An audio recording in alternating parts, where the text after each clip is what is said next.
back in 2018 when Nigeria lifted the trophy in Ghana.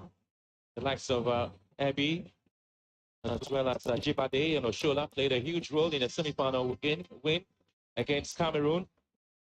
Okobi, Odega, Ito Odega is on the bench. Jibade is starting. These are the players who did feature in that semi-final game against Cameroon years back in Ghana. Yeah, I think this Super Falcons, they are used to this kind of situation right now. They are used to winning and they are used to the whole team. Sandberg was looking to pick this ball here, but couldn't quite direct the pass given to her. Chabak.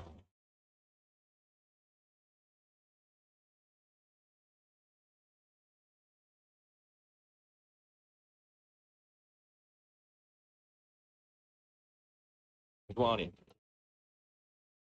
Knut, player of the match against Botswana. Very influential on the team here, the captain for the side. Morocco really winning all 4 matches in the going competition, the opening round. They try to find space there. It's going to be a Nigerian advantage. At least a little bit of an effort coming through from Amani, who sat out in the match against Botswana, but at least been able to get back into the starting role. Amani, the attacking players of Morocco have been pretty much influential on the goals scored. Knut and Sudi, as well as the support there from Akech and Amani.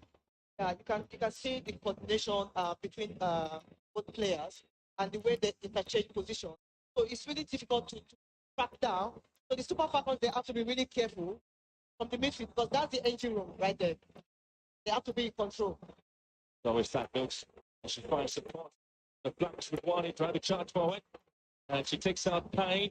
Ball dipped in it in. Yaki is attacking there, but she didn't quite get to it. And Nigeria leaving dangerously, but they're trying to turn things around now. Moving down the left-hand side. It's always going to be tricky there for the Super Falcons. Anytime they put the energy, it's pretty much high. But this is Morocco. This is why they want to be there. The interesting thing about the Moroccan side is that they did start their competition hoping to qualify for the World Cup. Of course, they have done that. It's one dream they have achieved. And they also believe that if they have, or they push harder and push Nigeria to first, it's possible they can get to the final. Oh, they don't need Gear 1 anymore. They need 5 and 6, and that's what they are doing right now. Gear 1, you don't need to start, and then the process of winning the cup, and you can tell from the way the supporters are supporting them, and the way they're playing, they're taking the fight to the Super Falcons of Nigeria. Was have a way of moving the balls around quickly and to give the ball a ball. And Kantai was able to lose possession. See how she's not excited about the decision. The official Sudi switching from the wide areas and positioning the game. Oh, Rashida. Everybody has been directly involved in 5 of Nigeria's 8 goals in Morocco. Scoring 3 and registering 2 assists as well. Really played, or perhaps seen plenty of the balls inside the penalty areas, but kind of an interesting start there for Nigeria, with Mono playing a role up front. To get the support there from the likes of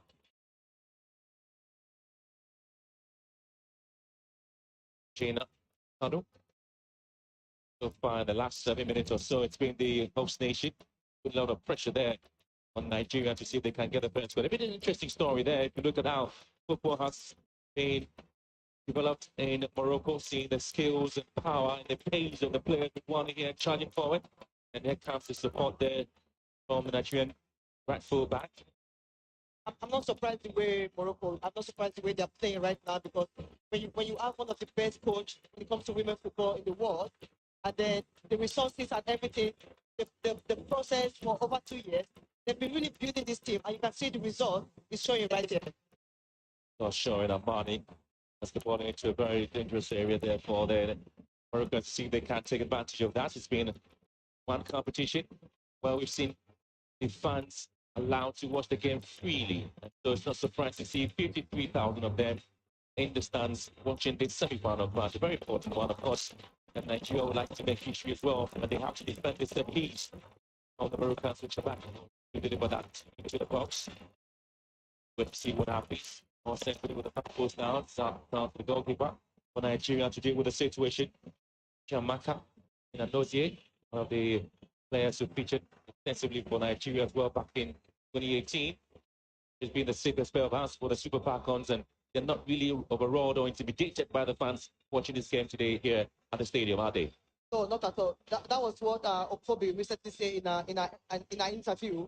He said the Super Falcon will not be intimidated by the supporters. And this is something that they are used to. Even when they played against Cameroon in 2016, they had over 42,000 fans, but they went ahead to win.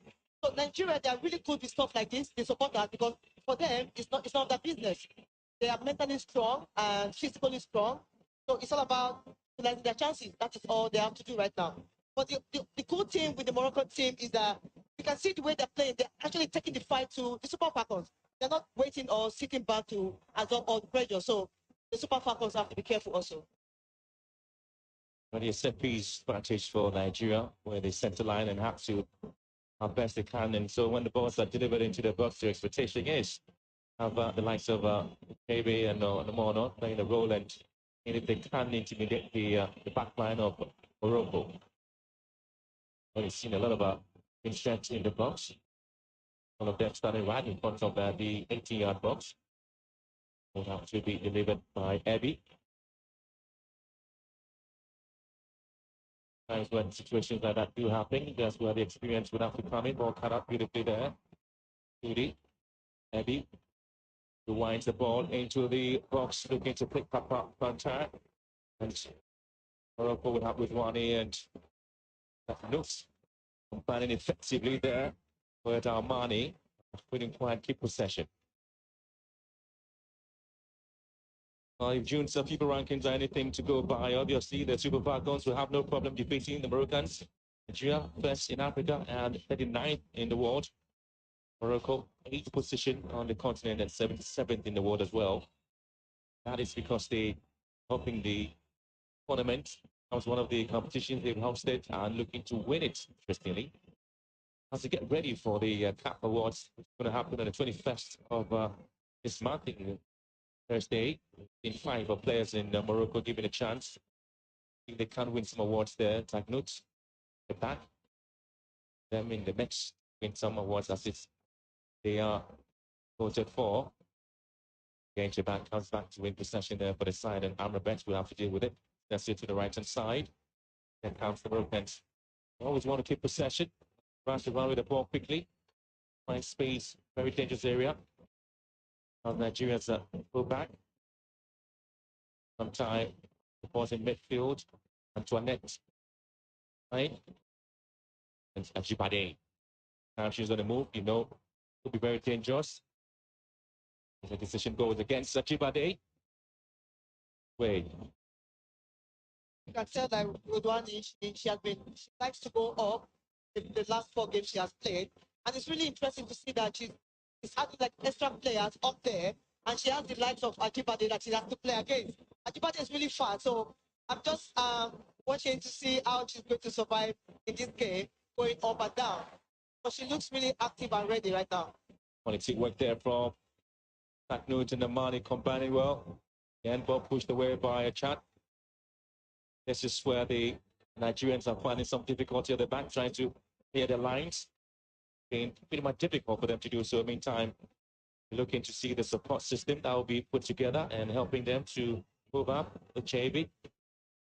Well, she got the chance to play a party in the Nigerian setup with JV. At those moments there with Burundi and Botswana in your group. We're again trying to charge forward. It's Obiabi looking forward, and it's down to Mono in the box, and she tried to drill it into the yard area and quickly got it beautifully by the goalkeeper image for the Moroccans. And those are the dangerous balls that you don't want to give to the Nigerians anytime they have it there. Let you see the runs there from Manu. Now, Mono, she made a very good there, but there was no support in the box. So it would be good for the Super Falcons to like go with her whenever she's making those runs. So Nigeria looking for that active pass into some of the defensive lines and opening spaces. You're pretty much tight in midfield for these two players to work around Anyinde and Okobi. Going to be the 4-1-2-3 formation Nigeria, where you have Anyinde sitting right in front of the back four and having Okobi and Uchebi, I should say, helping in terms of the runs up front. And Onu Sulagajibade for space. This is where the Moroccans want to have a lot of runs on the far side, and unfortunately Missouri couldn't quite got their feet out, couldn't get to the pass, the crossfield pass there from Notes. Yeah, you see like Ayane, she tried to drop down a little bit to try to help our midfielders, which is a good thing. But when they had the ball, there was no one there to take the ball to. So if they want to score, she has to stay up front there. On a pain. Ohale. Get into a very good place. Looking for support there from Kenakanu. Plumtree here. So well to push forward Plumtree, the fullback. Now Nigeria want to control the game in midfield and have their physical presence, also displaying a role there. Time they are settled in the game, they want to keep it. And Antoinette Payne nearly lost possession, but Okobi things up for Nigeria with Plumtree here. Nigeria keeping possession neat and simple. In the last couple of minutes there, they have been very much into the game. Therefore, with that, the very unproductive areas there now, Chabak would want to the things for Morocco and Chad. And with the Super Falcons, right? After they have to keep the ball, then try to find that space. They're just in a hurry, release the ball quickly. Here comes Ridwani and Aman trying to play their parts, and it's still going to be a very keenly contested game in the semi-finals. Already seeing these two teams, and Ajiba, they're drifting deep into the defense line. See if she can sort things out with Taknut here. It's been one of the revelations in the competition, Taknut. She's on the ball, a very dangerous player. Rabet. Want to move in, Rabet lose possession. And here comes the Kobe on the mono on the right-hand side. Kobe waiting for the ball, trying to catch it beautifully. And it has been stopped beautifully once again by the ever-present, ever-encouraging centre-back, El Chad there for the Moroccans. Again, a dangerous ball there. Amrabat losing the ball in a very, very unfamiliar position there. Yeah, that was a dangerous one for the Moroccan team to do the ball possession over there. Unfortunately, on the money didn't make good use of the chance. But how about Ridwani trying to make sure she has the moment? Those are all things now. They know the dangers of the Nigerians and what they can do and how they can also punish them. And the back final for the Moroccans have been pretty much into the game. And here comes Armani once again. The fans would want to roar high. The fans would want to rip the roof apart. As if they get a goal here. Exactly what they've been waiting for. that's why the fans are here. They want to see the Atlas Lionesses score a goal and hopefully go to the finals. Of course, they have to go through the Super Falcons, one of the best teams in Africa. But these two teams have qualified for the World Cup already after securing a semi-final bet here in Morocco. Nigeria win against Cameroon, and of course the Moroccans having a good day. The office against Botswana. Ridwani. Bade. Once again, it's going to be Achibade helping things out.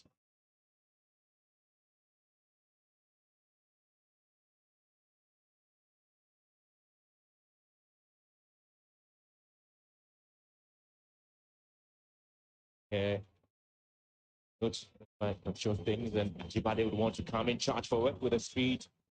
And again, it's been the right back, and it is a Kobe here for Nigeria. And she turns beautifully, looking for support. And Nigeria will feel they could have an opportunity. As ball was drilled in by Uchebi. Super Falcons beginning to open up. Anyinde also trying their best there to support things in The Nigerians attempt to move in, and in their quest to keep possession, sometimes the Moroccans always give the Nigerians the balls in very dangerous areas. And once again, it was Anyinde and Okobi combining well to see if they can't punish. And actually see what she was trying to do here, Anyinde. Other players who also had a role to play. Won the cup with the Nigerians back in Ghana as well.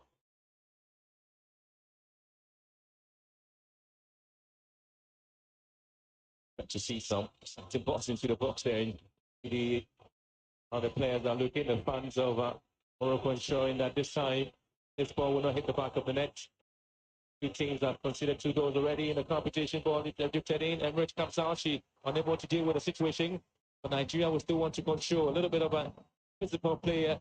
Mono. He tries as much as possible to go in. It's going to be a free kick advantage.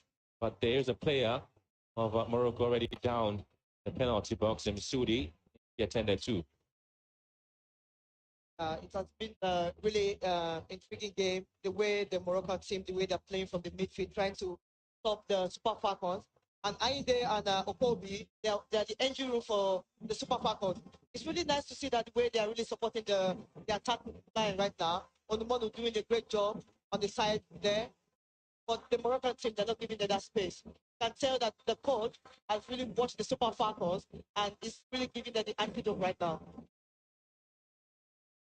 Well, this game has scored almost all the ingredients of the old hands and masters up against a hungry new team eager to create their own history in front of their fanatical home fans. That's what the Moroccans are hoping to do here. In the experience of Nigeria, that may have to count here in this game. Antoinette Payne, well cut out by Chebak. Wani, and the morning will pick it up here for Nigeria. Cleared by a chat. As far as Abby, Nigeria. Trey here, charging forward on the left-hand side. Looking to whip one into the box. Cut up beautifully again by a chart. Back again to Abby. And this is Nigeria dictating, looking for that. Nice ball into the middle third.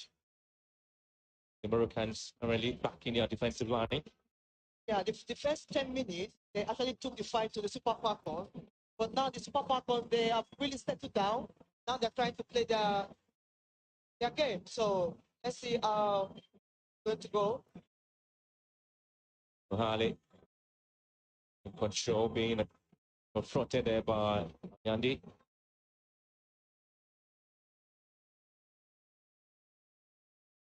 Talk about the defensive line of Nigeria, always trying to keep faith in the likes of Mohale and Abby. Plumtree, sometimes she's substituted for Michelle Lozier.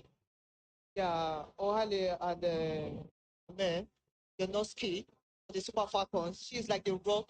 And Ohale, they have this connection as central defender. They are really, they understand each other. So when she came to the middle to try to help when Ainde was up there, so they actually understand each other. They know how to support each other when they're out of position. That's one good thing about the Super Falcons.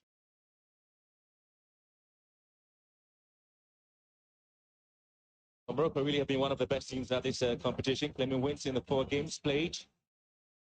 Hence, Burkina Faso, they won by a goal to Uganda. They beat them by 3 goals to 1 in Senegal by a goal to top group A. Qualifying for the knockout stages for the first time in their history. Continue their uncharted territory when they beat Botswana 2-1 in the quarterfinals. Moroccans always have believed in their coach, Renard Pedros, the French coach who guided Lyon to the UEFA Women's Championship League in 2018. In 2019, they have to be playing some excellent footballs. Once again, Amrabat to the rescue. Couldn't quite control well.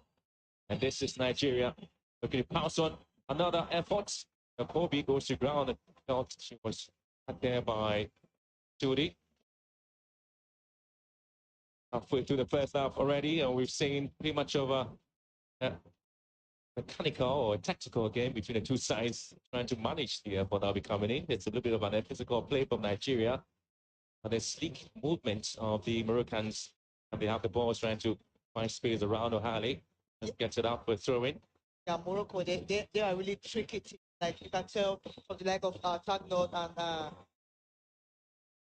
the likes of Ayane and Misodi, they are so good up front, but it's the strength. That's all they need right now. But the Super Falcons, of course, you can tell the physical aspect. They are really up there compared to the Moroccan team. Ahead of the game, Ngozi Kobe did indicate that no matter who they face, whether it's the host country or whoever, but here it's football, and that Nigeria is ready and willing to qualify to the finals, and that's what we've been talking about in this game. That's actually fine to that because Super Falcons, they don't care who they're playing, who is in front of them. When they want to win, they want to win. If the Moroccan team, if they want to win this game, they have to take the fight to them the way they did in the first 10 minutes.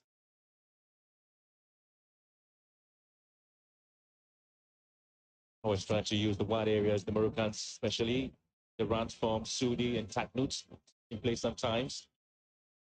They'll stay in some areas where they expect the balls to be whipped in already. Some runs coming in. I'm not surprised the way they interchange play, like they're trying different angles right here. Because sometimes they might think the other side is a little bit weak, try and see if they can penetrate through the defense line. All the acknowledgement there from the Nigerian coach around the world dream about the Moroccan team and talk about the fact that he did see the team for the first time back in September and was pretty much impressed by the quality of the team and the way football had developed, especially women football here in Morocco. So that he knows how the team can play in the development of the game. And surprisingly, Morocco is one team that has surprised a lots of coaches in this competition. Morocco, they are the most tactical team in this competition. So when it comes to set piece, not allow them come even close the goal area. That's why the defenders they have to be really, really careful when they're dealing with the players because they are really, really tricky players too.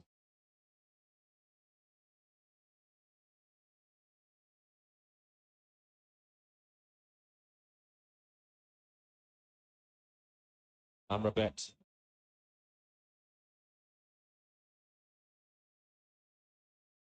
And Tehaj, the fullback. Able to control well, allowing Ajibade to pick it up here. Antoinette Payne here for Nigeria.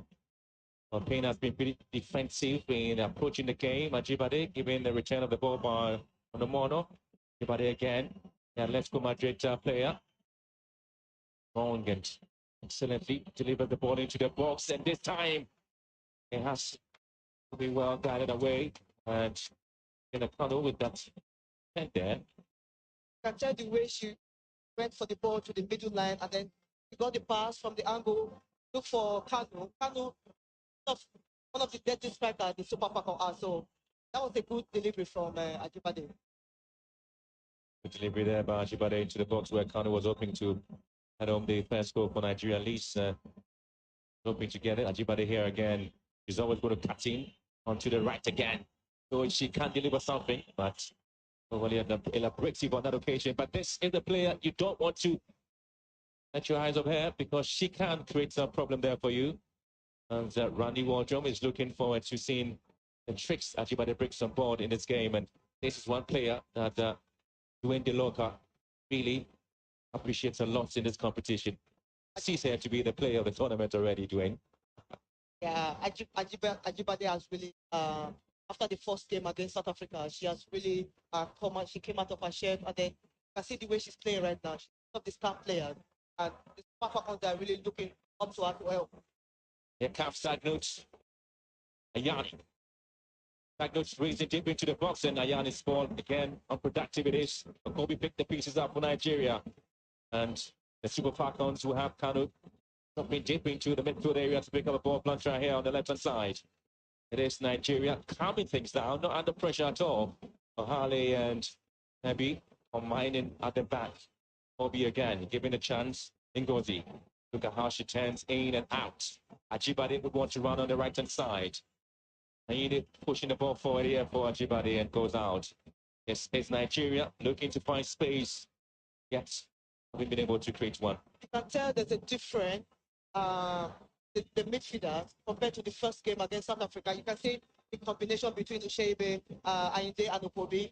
They are trying to control the game right now, but the last phase is not really working out for them right now. I think that's something that they have to look at for and then try to correct things and look for the goals they are looking for.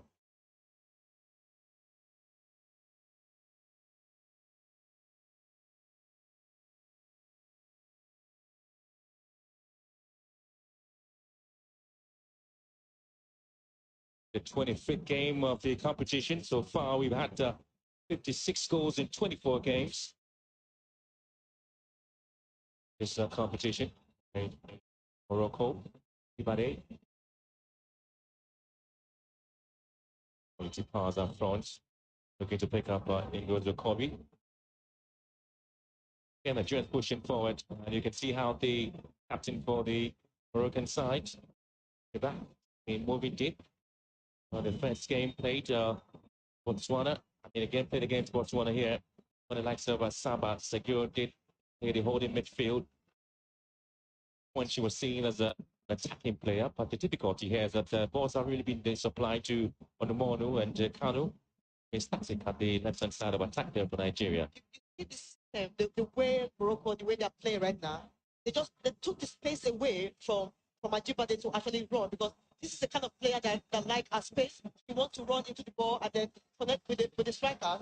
Of course, you can see that Taknot, she's dropping really low right now, trying to support the likes of Radwani. So they're trying to take the space away from them. So Nigeria, they have to find another way to get in the third half.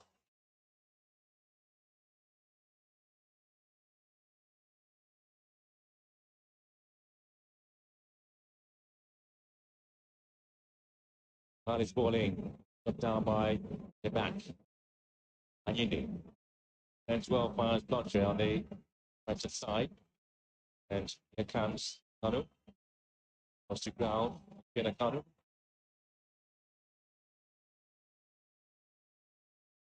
I need to be surprised they've not Kanu that much. They're just concentrating on Ajibade. I think they should try to try to go different routes if they want to get the goal. Because now you can tell like 3, 4 players and they are on Ajibade. And the money is trying their best, but Kanu is one of the best strikers we have also in Nigeria that actually scored in a club. She scored 3 Africa already. So she's one of the dangerous strikers we have. So I hope they can utilize those chances and those space also. As Nigeria do have a moment to deliver a ball into the box already, half an hour going into the game, and no goal to either side. But simply the advantage to the Super Falcons, looking to silence the roaring sound of the broken supporters. What have come here, India, it's going to be a moment for them if they are able to get in there. Ball delivered into the box, the back post goes wide, and very unproductive ball delivered. Experience probably put up that better, maybe deliver the ball into near post, maybe again. The likes of Jibade was raising in there to pick the ball. That was it. It's not like the important place you are that you have to utilize all the chances you have. For they didn't deliver the ball very well.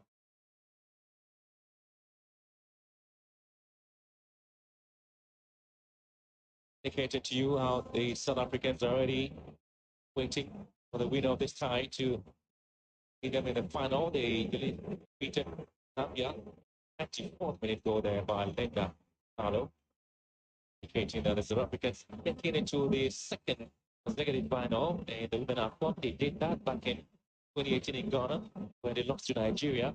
And now they are back in the final, South Africa, waiting to either beat Morocco or Nigeria. I'm not surprised the way the South African team they're in the final right now. This is the second time. They've been knocking on the door for some years right now, and then they actually want this cup. So now they're in the final. This is another opportunity for them to win the national cup. So hopefully they win the World Cup this time. And they have the likes of Nigeria or Morocco that they have to face. They have one more others to go. That note here, House on the left hand side, Ridwani, Jardian, and Ridwani looking to deliver for Ridwani. And so far, there's been 1 shot on target from Nigeria. and 25% shot accuracy from Nigeria against 0% from Morocco. Move on in the game here. Shots inside the box. Nigeria already delivering 2 shots inside the box. It's 1 for Morocco here. Super Falcons have seen 8 amazing touches inside the Moroccan half. Barney will deliver this one. Chart. Nigeria pressing high up on the field there. Being run by Uchebe. And on the corner again, pressing deep into the half of the Moroccans. Have a little bit typical suffocating the back four of the Moroccans. Again, ball back to the goalkeeper. Pulling down on the mono, looking to pass on that one. Nigeria could have punished Morocco. They should have. But again, it was the moment Nigeria felt they could have Uchebe with this chance. Oh, what a chance. And I was talking about the high pressing play of the Nigerians suffocating the Moroccans. Again, it was telling you that something was going to happen. Right. Was a shot there from Uchebe. Both teams have been suppressing each other. They've been trying to get the ball from one good opportunity wasted right there. Back again, it's been driven away, and the Moroccans haven't. A typical moment, Uchebe delivers into the box, and this time goes wide. I'm not too sure what the plan is by the Moroccan back way, but trying to play pretty much safe at the back. It's difficult for them to get the balls into the middle third for the likes of Chabak and Nakesh to deal with it. And you can see Chabak really having some difficult moment there with the goalkeeper and telling him to get the ball in and stop playing them up themselves at the back. Yeah, I understand what they're trying to do. They're trying to keep more possession, but you don't want to do this kind of like this pattern against the likes of the Super Falcons because they're not going to give you that space to play from the back. Of course, you want to keep more possession, but not with the Super Falcons. I don't think they're going to give them that opportunity. Yeah. Another ball delivered, wasted by the American keeper. And if you had to pick it, Connor here, pass it back to Heavy. And it's been picked up beautifully there by the Moroccans. Amrabat. And it's been defensively poor. And a chart tidying things up. And Chabak again having difficulties at the back with one who wants to push things forward. Gets it back to Chabak. And still Morocco. Even in the face of some difficulties, they still keep possession. And they have to lose it now to Nigerians once again. Anytime they keep it neat and simple, they try to push it forward again, but haven't really been able to get the balls into the empty spaces on the right hand side. But there's a lot of space there for the like of Sudi to deal with it. Yeah, you see Chabak and Teton trying to help the team to push forward. But for some reason, the Moroccan team they fought back a little bit. Good moment. But coming to go into the box this time, delivering into the model. And Emirates was able to deal with it quite well. In the moment when Nigeria really charging and pushing forward, looking to get the first goal. Let's not talk about Nigerian team. Yeah, they had a rocky start losing to South Africa, but when they warmed up into the tournament, they are a team to beat. Ajibade and Morocco really can't get the balls into the players in midfield, allowing Nigeria almost every time. They've really been dominant in the last couple of minutes there, the Nigerians. Yeah, there've been a lot of changes in the team. Like we all know, they have like lots of players that are good, even the reserve players.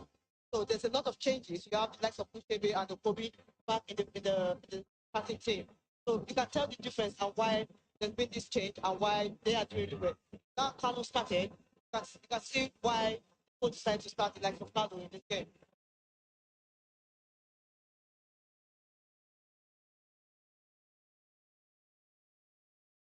It comes Kanu again, and Amrabat, the final touch on the ball there.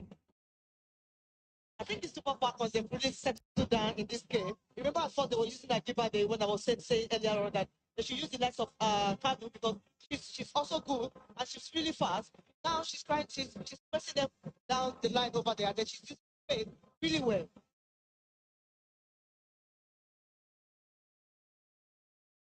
The thing about the Moroccans is they are not in a rush to hit the balls into the high areas. They always want to keep it simple, and you can see Contra trying to play nice at the back there.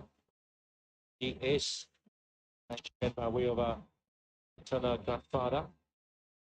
That's another been their style of play anyway. They try to move the ball around, and then the likes of Chebak and Hagnall. But now it's not really working for them, so they have to find another way to go around the Super Falcons. The fullback for Nigeria, Ashley Megan Conchai, can play as a centre back. He did play a centre back role for Leicester City in the English Women's League. Did play for the England Youth International, made a season debut in Nigeria back in 2022 here in February. The Conchai here. And the yards away, and we're going to charge for it. We picked up by Ndosier. The good thing about the Nigerian team is that anytime there is a problem there at the left back position where they feel like Alozie would have to slot in, these Monche can also play as a centre back with Ohare as well, or Ebi. So it depends on how the coach wants to deploy.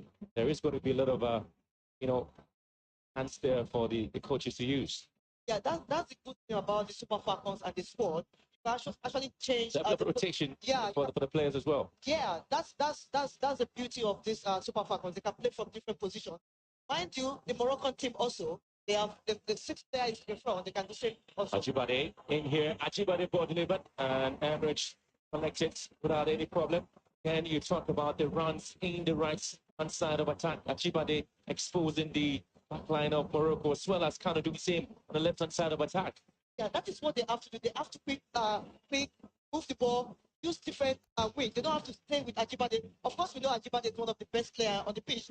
But Kanu also, Kanu is also good.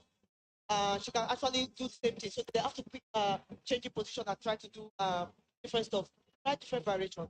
I think they will get there. And now with one on the line, Ajibade, beautiful interception there from Ajibade, and he had to pick up the runs of Onomono.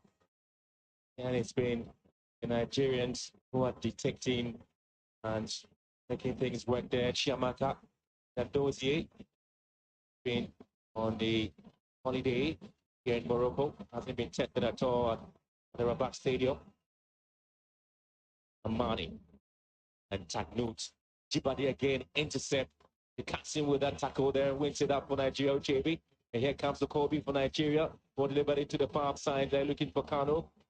Amrabat drops it down. And it is Chebak. Excellent play there from Chebak. Here comes Amani. Looking for support on the left-hand side and should be fouled. This is Nigeria working hard, attacking, defending. It's been the tournament we're joining here tonight. The semi-final, the second semi-final game in the evening for fans watching this game almost everywhere. Has been really impressive game for both teams. They really lived up to expectation for the semi-final of the WAFCON. Kanu here, up with control. Absolutely taking control there from Kanu as she charges forward on the left-hand side. And it's been taken off from her. This is Missoudi. She's a bit quiet there, Missoudi, the game. Alpha and Hajoso. Yeah. Go back. Comes Babette. And say back to goalkeeper. Adija. Rich. Nigerian coach talks about the fact that the Nigerian team has been seen as the favorite to win the competition, but in football, almost everything is possible. The underdogs in the competition here is the Moroccan side, but now it indicates to you how the Moroccans did see themselves as having a target, and that was for them to be at the World Cup. They have already achieved that target, but what becomes the interesting bit about this team is they have this self-belief that once at the World Cup, they still can have the moment. And Ajibade in here and goes to ground.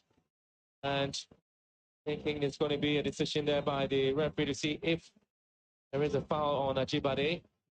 Again, there was a A clash of heads there as the goalkeeper came out to deal with the ball there. Quick look at it again, but it was focused in a little bit of a push there. But Yeah, both of them went for the ball. It was a clean one.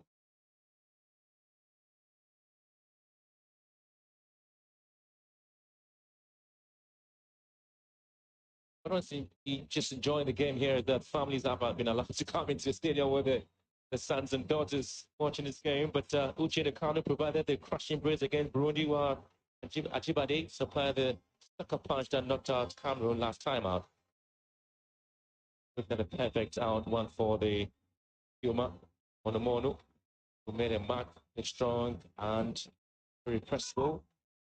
So Onomono, when she's in there, always creates a problem there for you.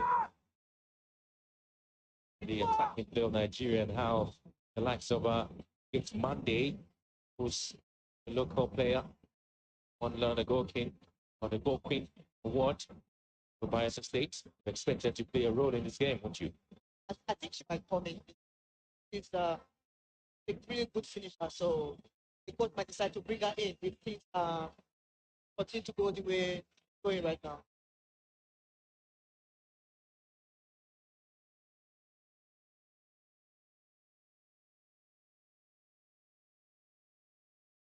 Antoinette line here. The left back gives the ball away. So you were saying earlier on that she has been quiet. That's the problem when you don't have the ball possession and you have to keep marking on the time. You have to drop back and it's a little bit difficult. You see, like the likes of Chibak and Techno, way that they're trying to play when they play other teams to see the way they move the ball around. But now they have to always look for the ball. And then when they get the ball, because they've been defending, it's a little bit difficult to go forward because everyone is down. They have to push forward. And before they try to do that, they get the ball away from them again. But I think they have to try something else. And I know the coach is going to talk to them after the first half to find a different way.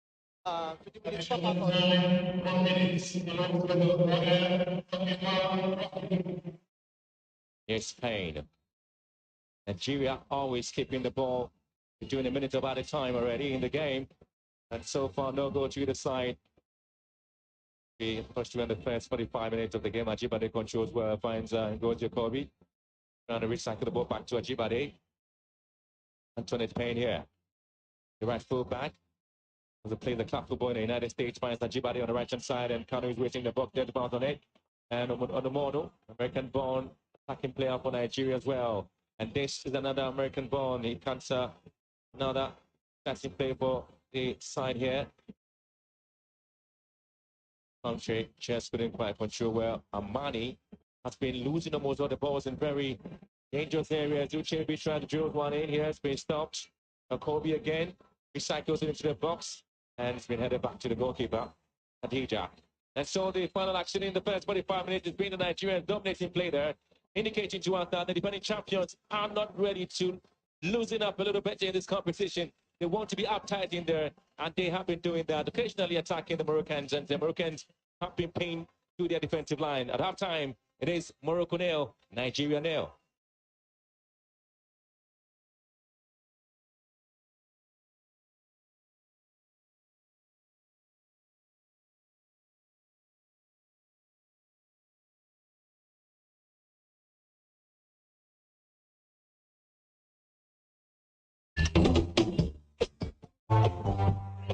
See, I was Mr. You. Now here's what I'm gonna do. It has been paid. At Total Energy, we go the extra mile for you.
This off-season, we will bring a series of themed content at prime time of every day.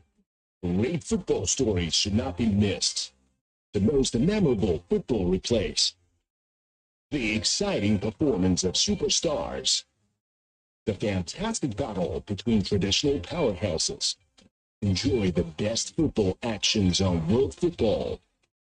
Star Time Sports. Beyond passion. Hello, I'm Bakari Saka. Both extremely good, but one and done. You want to get closer to the football world? Then Football Paparazzi is waiting you here. Top Stars interactive game. Interesting social media. And exclusive Bundesliga content. Everything's in Football Paparazzi. A lovely ball over the top. Oh, this is gorgeous. Oh, stop here. Oh, it makes it 3-2. We will take you through excellent football world. Star Time Sports. Beyond passion. Here are the freshest football news. Here are the most timely interviews. Here are the most real players on social media. Enjoy the charm of football on Extra Time. See you every Thursday at 13 o'clock CAT on World Football. Star Time Sports. Beyond passion. Live as a pitch. Not only for pro or somebody, but us. Following us in Life's a Pitch. You won't miss any standing, analyzing of last match day. AC Milan are revived, having reached 80 points in a season for the first time since 2011-12. Coming up, an institution of German football, Schalke, has returned to its rightful place. Life is a pitch. For you, for me, for everyone. Star Time Sports. Beyond passion.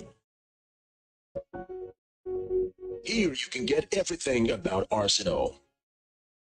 Every Monday, Arsenal Match Day offers you the latest replays of Arsenal games in all competitions. Saka. Oh, it's fine. Odegaard, like I said, can see it up for Martinelli.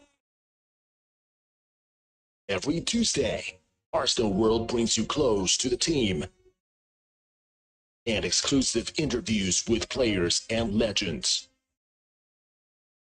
And Arsenal 360 takes a look back at Arsenal Football Club matches with expert analysis. You won't miss it. Start Time Sports. Beyond passion. When Ronaldo's hat-trick shines again at Old Trafford. When De Gea makes a great save. This is definitely the most attractive games in the world. Every Tuesday, we provide the latest Manchester United games, looking back at the wonderful performance of the weekend. We also bring you everything about superstars, heavyweight transfers, as well as the glorious history on MUTV. Whatever you want to know about Manchester United, you can find it here. Enjoy MUTV every Tuesday at 19 o'clock CAT and every Thursday at 20 o'clock CAT on World Football. Welcome to Football Review. Let's get through the recent football world. Work every day for each day after. You won't miss any critical football news. Erfolgreiche Vision. I have a vision of success in mind. And as professional athletes, we are judged by trophies and titles. Top clubs, great players, brilliant matches report. And more football reviews are waiting you over here. The Football Review is in World Football every Wednesday and Friday. Start Time Sports. Beyond passion. Here is why the latest fighting news. The most intense matches Two professional commentators, tit for tat. Overturned you at Sports Arena channel every Thursday 8 p.m. CET. Start on sports beyond the passion. Welcome to Sports Heat Map. Here you can find all the fresh news from major sports. We bring you the highlights of the latest games, breaking news with the trending topics, the best top moments, and mini movies. Further, we offer you a collection of news in brief. Enjoy the daily news show from every Monday to Friday on Sports Focus. Start Time Sports, beyond passion. This is Big Rumble. All right, let's do it. Big Rumble will bring you the best fights from around the world of combat sports. What will you guys learn tonight? Just taking takedowns into guillotine chokes. We show you basic punch combinations. Remember, we are Start Time Sports, and we're definitely beyond passion. Pop, pop, pop, out of range.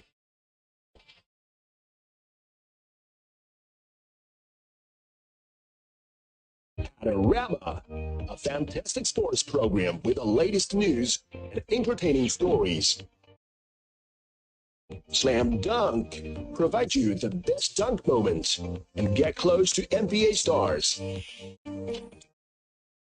Bloopers share you the funny stories and incredible skills on social media. Make you laugh and relax. Sports Bar. Gather Formula One, tennis, and other sports news. Welcome to watch Panorama on every Wednesday. Start Time Sports. Beyond passion. That forever old time. This is more than sport. This is where dreamers become legends. Watch with bated breath. Boys will become men. Men become warriors. And these warriors will take the next step on the road to immortality.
This one na sara sara. The beat is tarantana. It go make you manya manya. The next is manya manya. Oh yeah, hey, make it dance, yeah, yeah, yeah, yeah. Everybody, the kota, mama, Africa, the kota, hey, make it dance, yeah, yeah, yeah. Everybody, the kota, mama, Africa, the kota, hey, make it dance. The Dayton Cauldron, of course, still expecting a highly motivated game as we see the challenge coming through from the Moroccans against Nigeria. Before the game, the Nigeria Football Federation President Amaju Pinnick urged the Nigerians to think of Nigeria and their success of millions of fans back home. Up against the Moroccans. That's the toughest hurdle there for Nigerians, especially in this competition. Looking at the fans who come here in their numbers. And so there's plenty to look out for. Both teams remain unchanged in the second half as we have the Nigerians ready to set us underway here. It is Morocco on the left-hand side, Nigeria on the right. And this is the semi-final, the second semi-final game in the Women African Cup of Nations. The Super Falcons will definitely move into this competition. They have won 9 titles in 11 finals. That's before the competition here. Hoping to make it to the 12th finals and win the title for the 10th time. But they have to scale this hurdle here against the Moroccans. The set piece will be delivered there by Ebi. Sets it down to the penalty box of Morocco. Drop down, and Nigeria want to recycle the ball back again. It's going to be a counter-attack here. And this time, it's just going to be pushed by way because Amani was thinking about her player back then.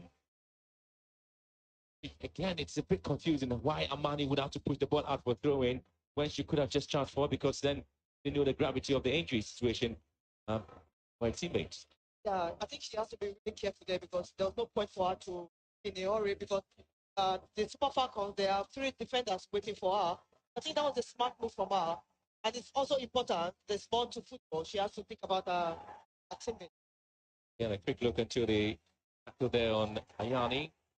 And the referee want to check the VAR to see if indeed it was a very deliberate foul there on Ayani. After the ball pushed away there by Sama Mani out there for the throw-in. So that was a confusion there. So again, looking at what the injury situation was there against the Amani there. And so this is the foul you're looking at. Just a little bit of a on the ankle there. We did see one just happen in the game against when Cameroon played against Botswana. A red card was given in the game there to Batumatu. Now it's just going to be a situation to look at as Ayinde is just to have legally on the heels of Nani. The dangerous tackle there is that warrant a count to be given out. It will be determined there by the hidden official. Reports. We've seen similar things happening there. And the red card was given to Batumatu. We did see that happen in Botswana, Cameroon yesterday. The red card was given similar there. So Maria Ribet has consulting the VAR. Is coming back to see whether it's going to be a foul there. And she goes to the back pocket. It's going to be a red card to Nigeria. This is the very first red card to the Super Falcons in the competition. Halima Ayinde comes into the starting lineup. Played in the semi-final in Ghana when Nigeria played Cameroon. And this is the tackle. And this is a red card offense. To be fair, that was the red card. That was the red card. You know that they are when you play this kind of game, so you have to be really, really careful when you are. And for me, I feel this is really, really unnecessary tackle. Was really uncalled for on that. 27 years old, Halima Ayinde, playing the club football in Sweden, has been shown the red card. the very first red card of given to the Nigerian team in this tournament. It was part of the Nigerian team of the 2015 FIFA Women's World Cup and the winning squad of the 2014 Africa Women's Championship. So this is how it's going to be out for Nigeria. 10 against 11. The entire second half of the game. Is it an advantage to Morocco? Yeah, sometimes it might be an advantage. At the same time, it might be a disadvantage for the Moroccan team. Because now the Super Falcons, they have to fight if they want to be in the final. A little bit was switched there by Coach Randy Wardrobe. The cauldron here is charged up. The fans of the Atlas Lionesses up on the roof there. So the free kick actually has been given because the referee waved play on because the Moroccans had the ball and Armani pushed them away. Here comes the Moroccans. They try to push forward here. If they can't have a moment to go forward. That notes still pushing. Overhead. That notes fine supporting Armani. That notes looking for space. And here comes Armani. It is going to be the Moroccans. Armani again has been losing the balls quite consistently. The first half should drop a lot of ball there, give the advantage to the Nigerians. Which AB fine support there on the right hand side for Antoinette Payne and Nigeria. Not prepared by the red card given to Halima Ayinde, who tried to come back into the game. And this time things will be calmed up and the Moroccans to charge forward again. They'll be super excited. They have the advantage going into this break. And Shabak. Midfield supremo for the side. Amrabet. Here comes Tagnut. Looking for Ayani. Well cut up there by Plumtree. Handball decision with it. Was not given. Judy. Fine speed on the left hand side. Here comes. Here. Judy was looking to deal with that one. Check back comes out with it.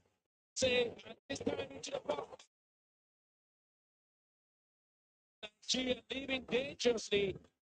The back line needed to clear the ball up the line. Ohale and Abby working overtime. But again, ball looked beautifully into the box. Ohale with that clearance. Now Morocco. Exactly morning. Ohale clears. I think the red card has given Morocco a little bit of energy. I see the way they have this confidence coming out to play right now. But Super Falcons, there's no good about them. They will keep fighting until the end of this game. Well, that's the Nigerian spirit. That's Samadi Pinnick the girls coming into this game as Morocco look to charge forward again. Falcons would want to deal with it.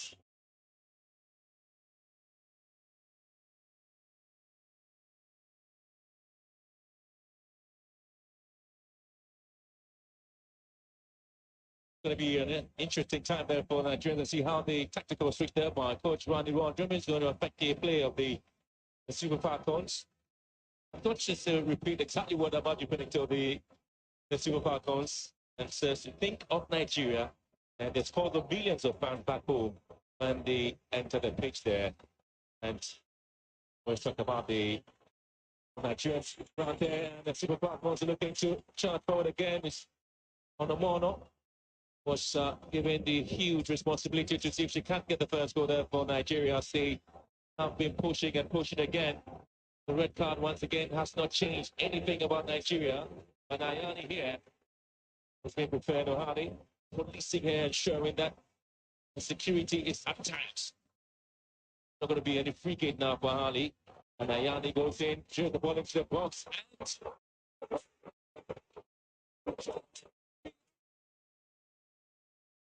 Ashley Plumtree, the savior for the Super Falcons. This is turning out to be something else. But I tell you what, if there's anything to look at, it is Ayani with this ball. Ahani just couldn't deal with it. Chiamaka came out, Plumtree with this one. Ayani, you don't need that in your space. You don't need that anywhere close to your goal. You know, she's one of the dangerous players in this tournament. I'm not surprised by what she's doing right there. But Nigeria, the Super Falcons, got away with that. Oh, what the defensive player out there from Ashley Plumtree, the vice captain, 24 years, played the club football for Leicester City. Formerly an England youth international, she made a senior debut for Nigeria here. Plumtree.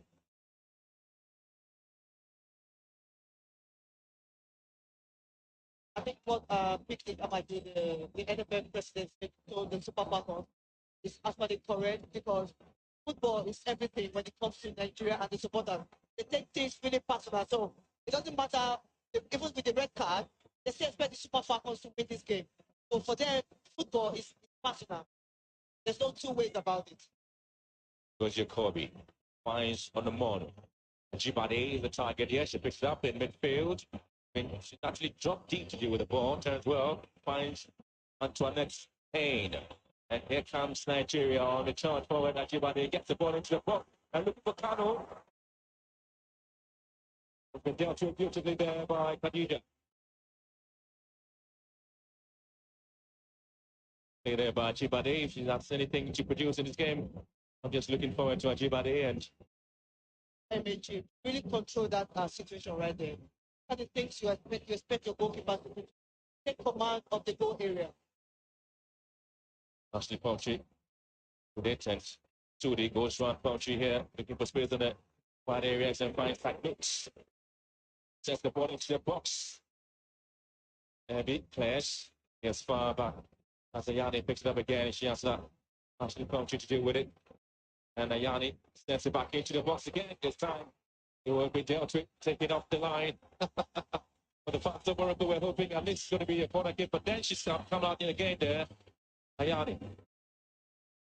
So this team hasn't fought for like some open play. All the goals have come from like dead ball situation. So Ayani is one of the best players in this tournament. She hasn't actually found a goal scoring put yet. But the way she's going right now, she looks really dangerous against the Super Falcons defense line.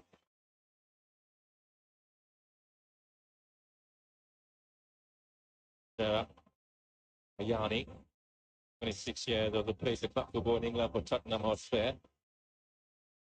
Actually knows Ashley Plumtree pretty well because they're both played in the Women's League, the United Kingdom. Americans trying to get the balls out in from the defensive line, and Plumtree will just get this one here for Nigeria.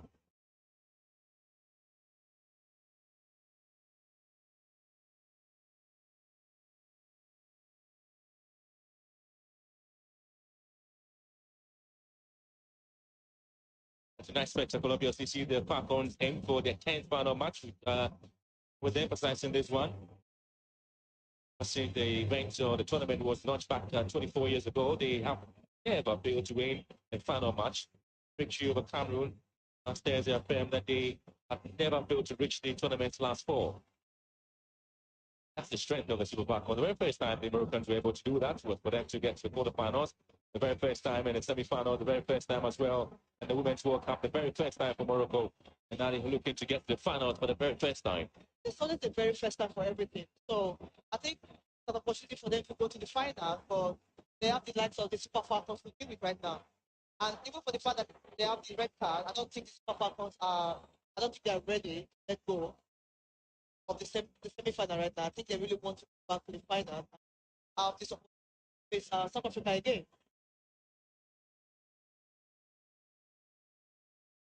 Well, if you consider history into the competition, Morocco Lionesses coming to the game as the dwarfs inside the Super Falcons.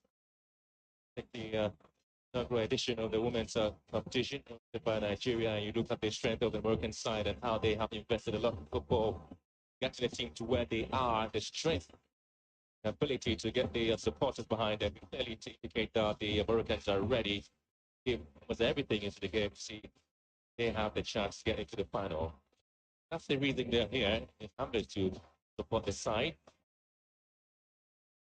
I think the time is 10 minutes after 10 p.m. here in Morocco, and the fans are not giving up, are they? No, they are not. And this is what we want to see in women's football. We want to see fans come out and support women's football.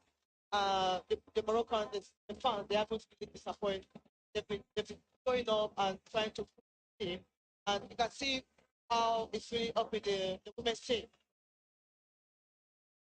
And on the evidence of the performance, the Aisha Buhari Women's Football Tournament, where Nigeria hosted in September last year, on the run of the Moroccans, of helping treat that stick blow because they've been working hard. Nigeria seems to have a problem there with their centre back. That's so highly. Yeah. Astros there, if they are not able to keep her in good form. They already have a problem there with the red card given Lima to Inde.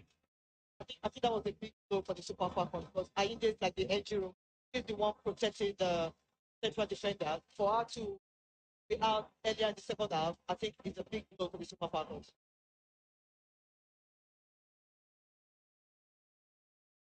Are really counting on the father of Rashida Ajibade, Eugene Akanu, and Francesco Dega. It's Monday on the bench. JB and Ingo Jacobi. And Abby. And back there, going to change now. I think to indicate to you the problem there with Namahami. She has been disappointing in the game. Amani really has not made that reputation. He's been losing the ball. Samia Asani been given the opportunity to come in here and want to deliver it to the American box. And this is going to be Tagnut, always looking for the depth touch in there for Tagnut. Trying to win back possession. That keeps it neat and simple. Now they have to control things beautifully. Kanu here. Payne. Lovely here from Jibare. Actually trying to find space. Fence off the attack. And this time Nigeria can get a ball. It is Nigeria. The Super Falcons have turned the deficit into blessing. And this is why Uchenna Kanu was brought in to start this game. The Super Falcons have made it. And they have scored a goal. Yeah, the Super Falcons, they have done it. This is the Super Falcons of Nigeria. This is how it is done. They always show up when it matters. What a drive. What a drive from Ajibade. What a drive from Ajibade.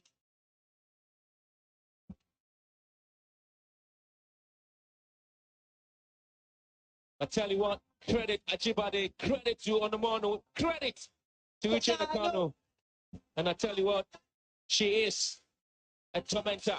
My eyes was on the ball, looking and checking if the ball is actually gone, but the ball bounced back and then she just finished it. Well, again, you can talk about this lady, Ajibade Rashidat, and look at that. Onomono, this one, ball off the side post, came off. There is going to be silence.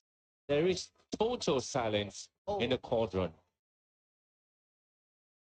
The fans are not happy right now. And so this is the goal scorer, Uchenna Kanu, 25 years, made a debut for Nigeria, a senior debut back then in 2019, a 1-2 friendly defeat to Canada. He represented Nigeria at the 2014 FIFA Under-17 Women's World Cup and the 2014 FIFA Under-20 Women's World Cup. She's paid her dues here for the Super Falcons, and she scored an interesting goal there. That obviously will see if Nigeria gets to beat South Africa again, and it's going to be a repeat of what happened back then in 2018. But I have to say this, and a very loud announcement there, the cauldron is silent, only to have the Nigerian fans who are not up to 200 enjoying. This is one thing about the Super Falcons. I keep telling people, like, they always show up when it matters. It doesn't matter if you give them 2 red cards, they're still going to play and then find a way to score. Right now, even the red card has even given them extra energy for them to play. You can see the likes of Kanu. She dropped back to the middle and then she went ahead You saw that goal. That to tell you the energy, the strength, the physicality of this game and how the Super Falcons, how they are ready to go for this game. Because all the time, even before the competition started, they said they wanted 10th, they want to win for the 10th time. Doesn't matter if they win it for the 9th time, they want to go for the 10th time.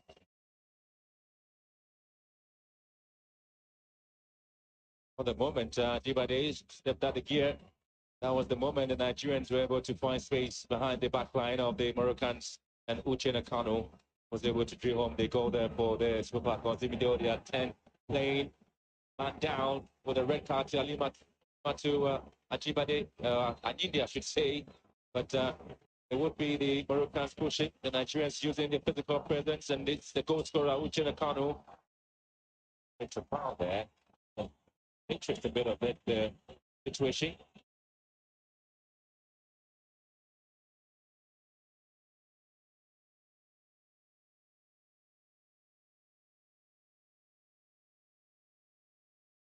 And so this is going to be this is going to be the super given a chance to see if something came out here. It was Anyani who was looking to hit the ball in, and it came up the body of a Nigerian centre back. And the Mauritanian official didn't even have a check. He was so convinced what the handball. And Ayani again giving a change here into the box. Ayani going in. Ayani looking for support. Ball field, and it comes back and so, and it's going to be.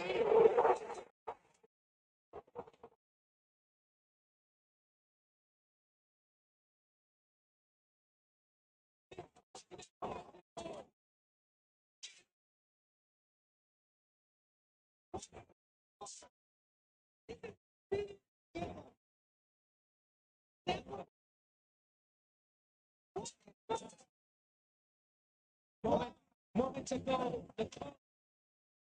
No, it is. Absolutely. It's the long night in Rabat. The roof is on fire now. The roof is indeed on fire.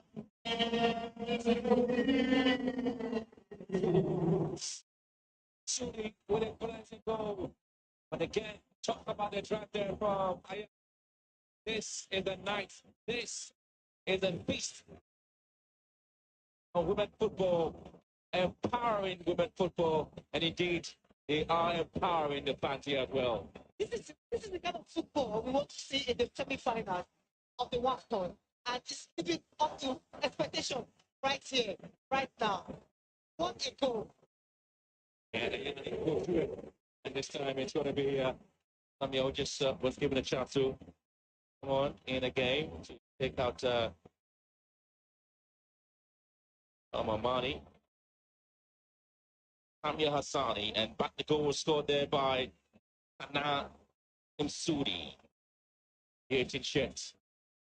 Uche Nakano for Nigeria for the first goal, and then Msudi delivers 22 years labor football for ASFAR here in Morocco, the goal scorer. We've seen the pass there from 17 shirted 8 touch.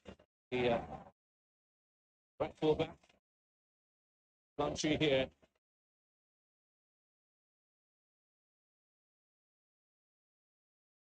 Goal scorer Suri here, ball delivered again by back looking for Ayani. She's been tormenting the backline of Nigeria. Ball down to Chebe. Drops it down to Payne. Payne tried to run down Nigeria with possession.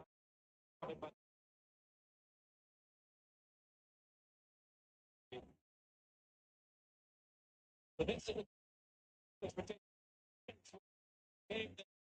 but it's going to be pretty much of a one side. And it's going to be a Chibadi again with this one. Getting it from its another painful tackle there. We've already seen one red card, but now if you want to take a look at it, but the yellow card is already gone out to Chibadi.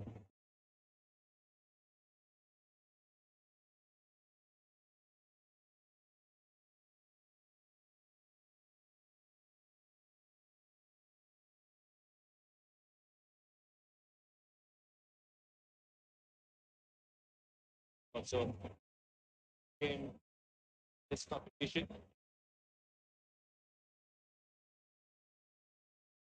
trying every bit of it. But about the performance of the Nigerian players, how they have well.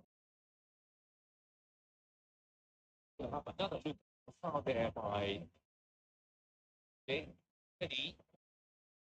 Yellow card is and there's a red card that's going to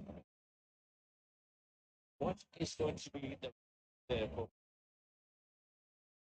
it's going to be the now fans in the corner are switched on the mobile phone light. Let's take a look at this one first. There's going to be a red card and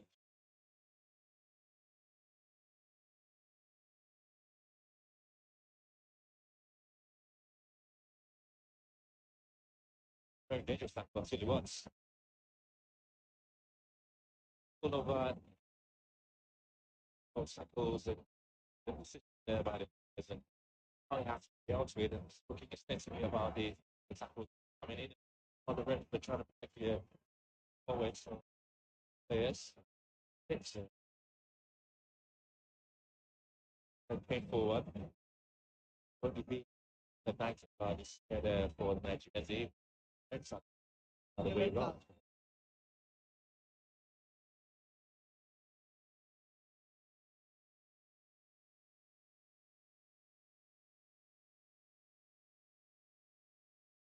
So we're in for the night. It's been pretty much of an exciting day in Europe. The fans are enjoying the football, the brand of football. Investment. Yeah. It is going to be the Mauritanian.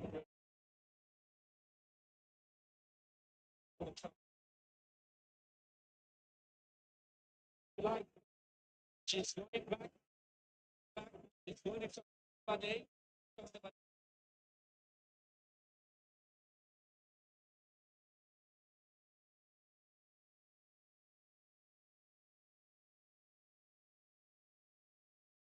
The defending champion.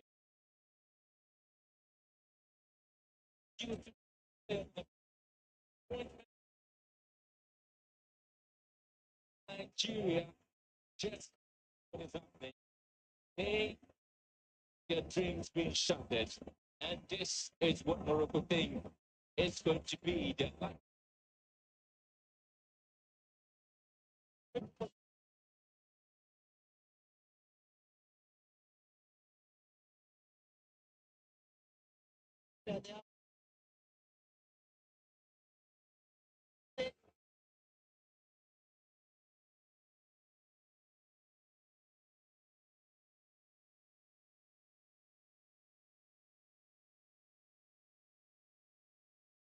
Thanks to that for that coming through from the Nigerians. Now they're going to be a little bit defensive in their approach in the game, but Moroccans are seeing if they can get some bit of openings. But sorry. Trying to go around and stop losing the ball. I want to see that one foul.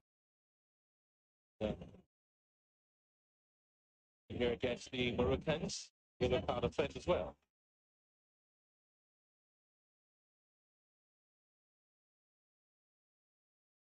Try to change the style of play. Try let me get that in the game. But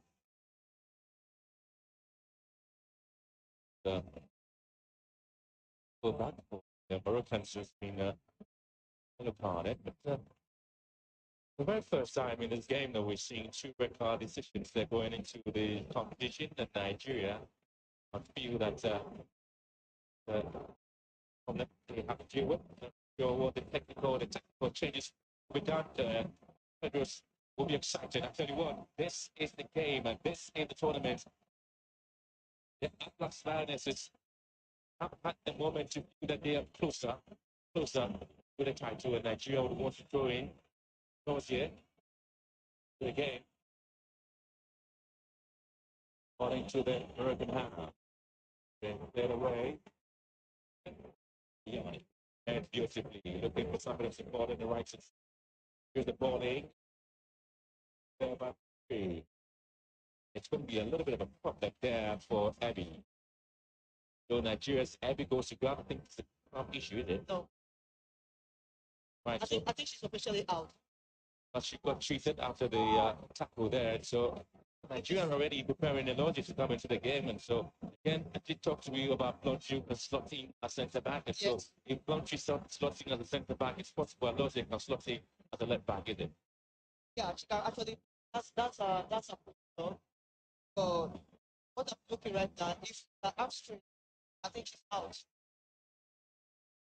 The good thing for Nigeria is they are able to get the rotation right for the players in there. So that's the Judy was able to get a platinum goal there for Morocco.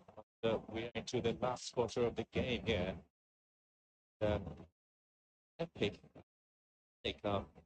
semi-final match there between defending champions Nigeria and like first time in the competition and really looking to change things in terms of what they've been able to do. But 9 players on the pitch for Nigeria, 2 players not the red card. It is okay. And ever exciting. Like what go wrong? The next is out. So it's just they're really excited.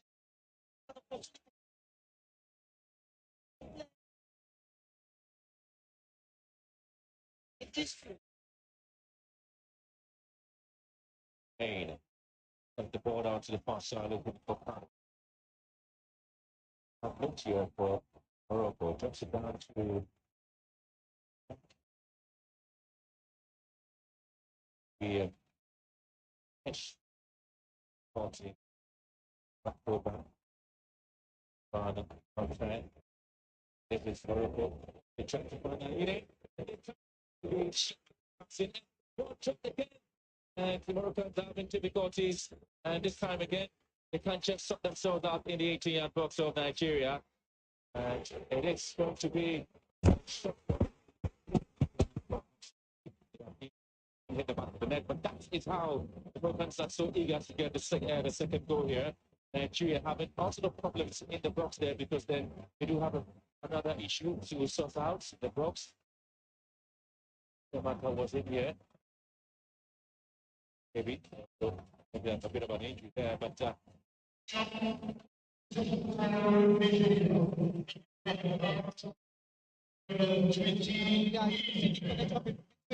So the Tatnot and Ayane there. So they could move from the Morocco team. Because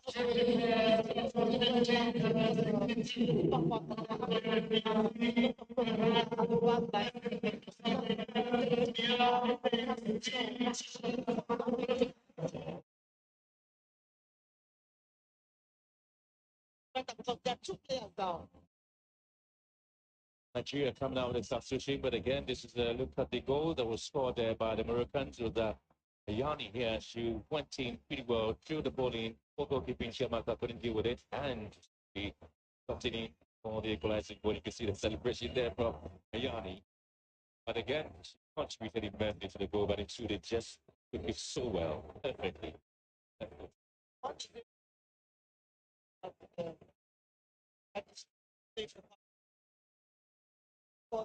when you put the ball in the goal, one thing you don't want to do, you don't want to give the opponent opportunity to go. You're going there, before you take 3 to 4, you don't want to do that. Wait for the ball for it, make sure the ball is in your hand. A bit of a rotation here for Nigeria. Bluntry looking at the centre back together with Ohale. Got the injury to Abby, and so Michelle Lodier slotting as a left full back tonight. It is Japan.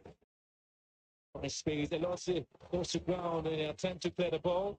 Michelle Lodier trying to warm herself into the game, Michi. So difficult the way the tempo and the way everything is right now. For a player to come in, they did everything. The support from the team came into the video. Really difficult. Elodie was raised in Apple Valley, California. He attended Grant Hill High School at Yale University in New Haven. And to get University of Tennessee as well. Made a senior debut for Nigeria. 2021. 8 minutes when he lost to Jamaica. Now she's back playing over Liverpool back to those here. Down the target here. Payne clears it out. Manu might deal with it. Now it's the Moroccans, but it takes in the game. Cash something moving back into holding the rail. Not yet. On the right hand side. Looking to clear this one. Cut back beautifully. Or delivered into Ayani is in there. Not sure well. And this time it is. Looks for volleyed way on target.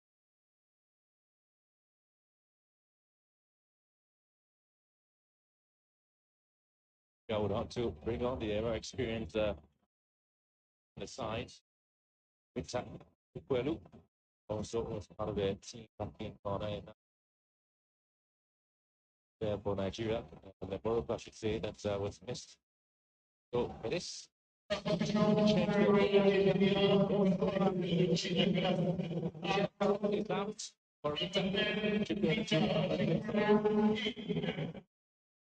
the change there. But it's going to calm things in midfield. Nigeria down to 9 as we enter the last 10 minutes of the game. Yeah, it's really but I don't think that's spirit is down. They will keep fighting. That's what good about it. Ayani has got beautifully played. Ayani looking for track moves in the box. Yeah, go to ground for the corner from the referee. Mr. Chukwelu knocks it down. Baby, there's stepping to the half, and now Nigerians will have to defend because they are numerically disadvantaged. Yeah, they are. Like when you are down, not even 1, 2, 9, 9, 11, it's really dangerous. So the Super Falcons, they have to try, they have to dig back, have to keep, they have to try their best. Of course, the Moroccan team, how they want to play their football. They want to control the game, and they have the opportunity to do that right now. Ash plays the ball into the box, and it's going to be Ayani who couldn't quite control well twice. But give it, ball didn't go out of play. He didn't see that to be an illegal challenge in the box. And here comes the Moroccans again, Chibak. And it's Samia. Again, Chibak recycles it, throws it into the box. Uchebi clears again. Nigeria do not even want to run deep into the half of Morocco. All they are doing is maintain their status quo. Reputation have to be intact. Down to 9 players already. 2 players on the red card. Morocco dictating. Taknut here. Ball trailing to the left hand side. Taknut in the box and comes back. Ayani with the target in there. But the hardly cleared the way. Only as far as on the man. Also, let's dip inside the half of Morocco. You can see the defense mechanism has kicked in. Like psychologically, they know there are 2 players down. Super Falcons, they're not even thinking of going head out of the Moroccan team anymore. All they're trying to do right now, defend the 1-1 situation right now. So, unfortunately, this is football, and they are just trying their best to do what they can to probably have a chance to find out. Fingers crossed. Cross there for the side. This is the great good moment there for the Super Falcons. That's going to be another tackle there in the center circle, which the official is going to take a look at it.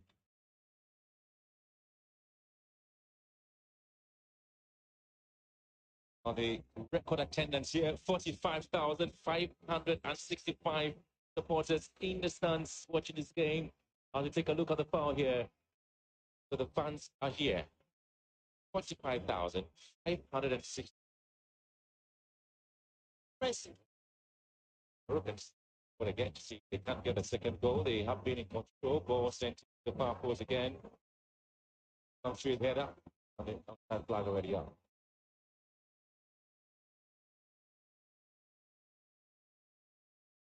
But it indicates to you that the quadrant was going to be highly motivated and highly intimidating. It has lived up to its billing, with the Nigerians having been punished with 2 of their top players from the red card in this game. So start the second half with The red card to Anyinde and Chibade. Let's look at this one there from the right fullback, HL Hutch.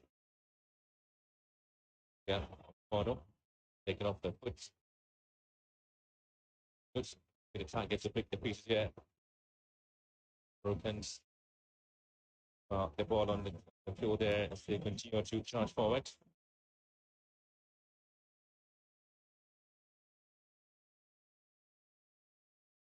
On the 21st, we're going to see 5 Moroccan players awarded this competition, the Cup Awards, honoring, giving opportunities to say thank you there to some working players. The Moroccan side do have been them youngest player, 16 years, so here. Well, he drops it down to not trade, fouled.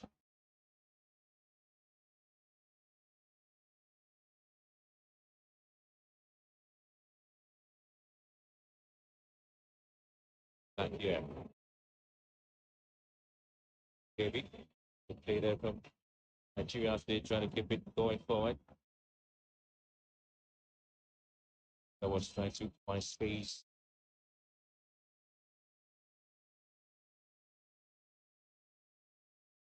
With the boss. Now them going to be the target here.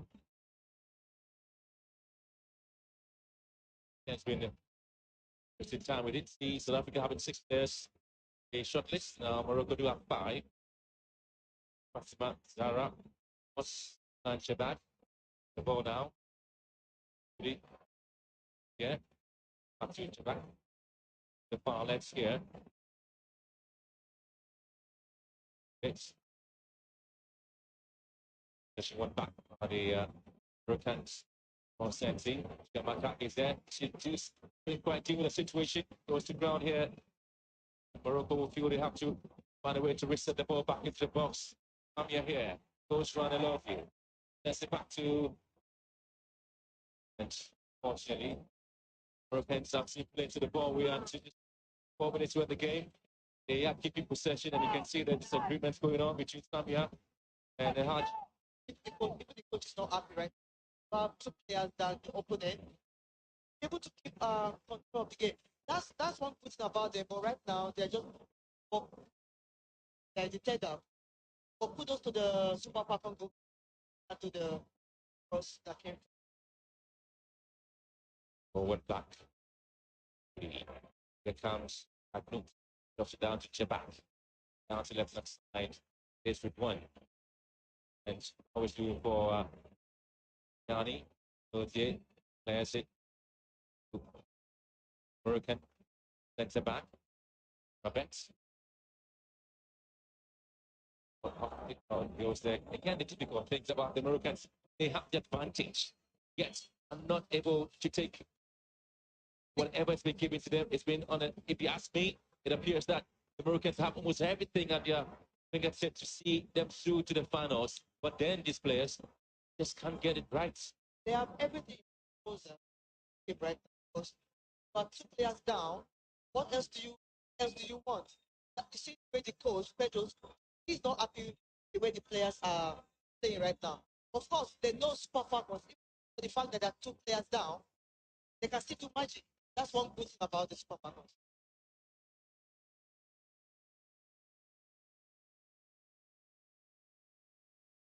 I'm winding things up here in the game.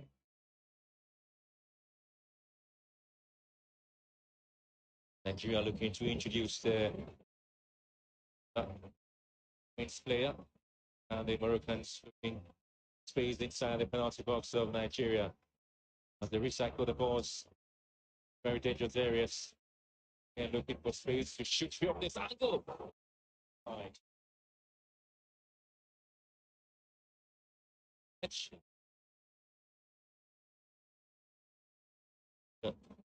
Font. That catcher font. Far. That was a shot off target. Not even close. Not something that I would actually want to say. Well, Ngozi Okogie would have to by now to the game, and It's going to be a gift Monday. The Robo player place. To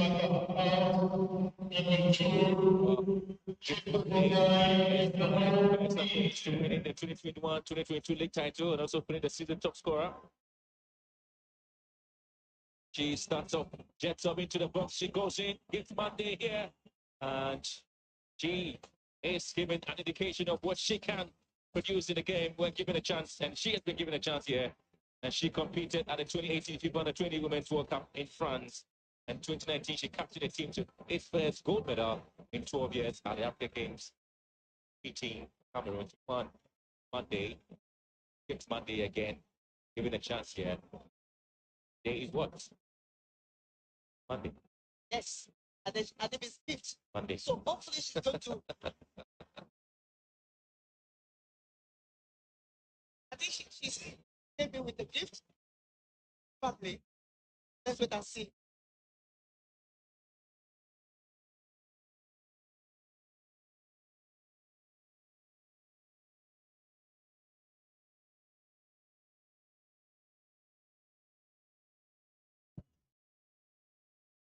The game.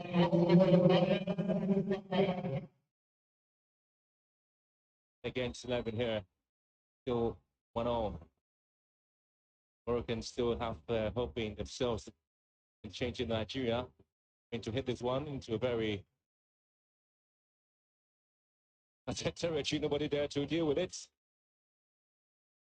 It's going to be Amrabat to see if she can start the attack there for the Moroccans.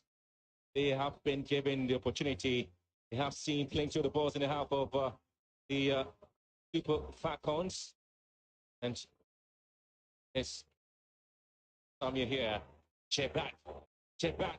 And Fortune Yanni. A catch. Sends it to the back. Ridwani. Taknut goes in here. Taknut. That's the back again. Ridwani would want to find some balls into the box. He looks for space. Oh, lovely here. Taknut. And nearly got the second goal. I tell you what, nearly never kills a bed. I was going to say that to you. You have to shoot the bed right to his head if you want to kill the bed. There's nothing like nearly when it comes to killing the bed, Mr. Benjamin. And that's how they have lovely opportunity, the Moroccans. Yeah, this is it. Many chances will come your way. How many of those quality chances will come your way, the Moroccans? How many? But you cannot take away the beauty from this the Moroccans. They had really been everything they can. But this is something about football. You have this intention, but it doesn't work sometimes.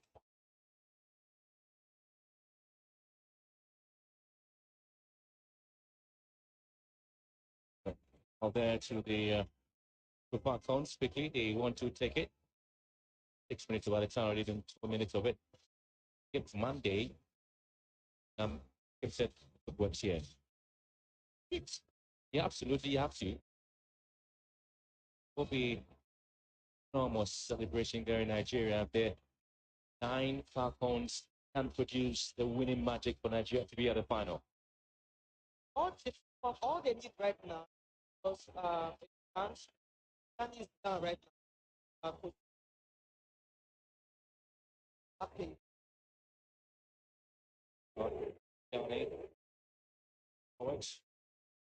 Yeah, Moroccans trying to find some gifts up there, was sent into the far post, and lovely work there from Payne. Sends it back into the middle third. Back again to the Moroccans. It is Nigeria. They have defended the second half, and this is Ayani trying to get it out. Puncture, well, that's exception. Give Monday. And produce some quality runs here, but the game ball goes off. 9. The back is in control in the midfield there for Morocco. Back now, plays Tune. There's always going to be some bit of runs there into the box, and there's going to be a touch there, and it's going to be a corner kick. that was a great perception from Ohio. But if I see the way the Moroccan team they're playing right now, quite the defense line. Well, But yeah, and Sudi here drifts it in. Check to the way for a corner kick, but still isn't in the corner kick. Chimaka is really doing an overtime job tonight. She has been tested, tried it so many times, and she is not letting in the second there for the Americans. The night of football festival here.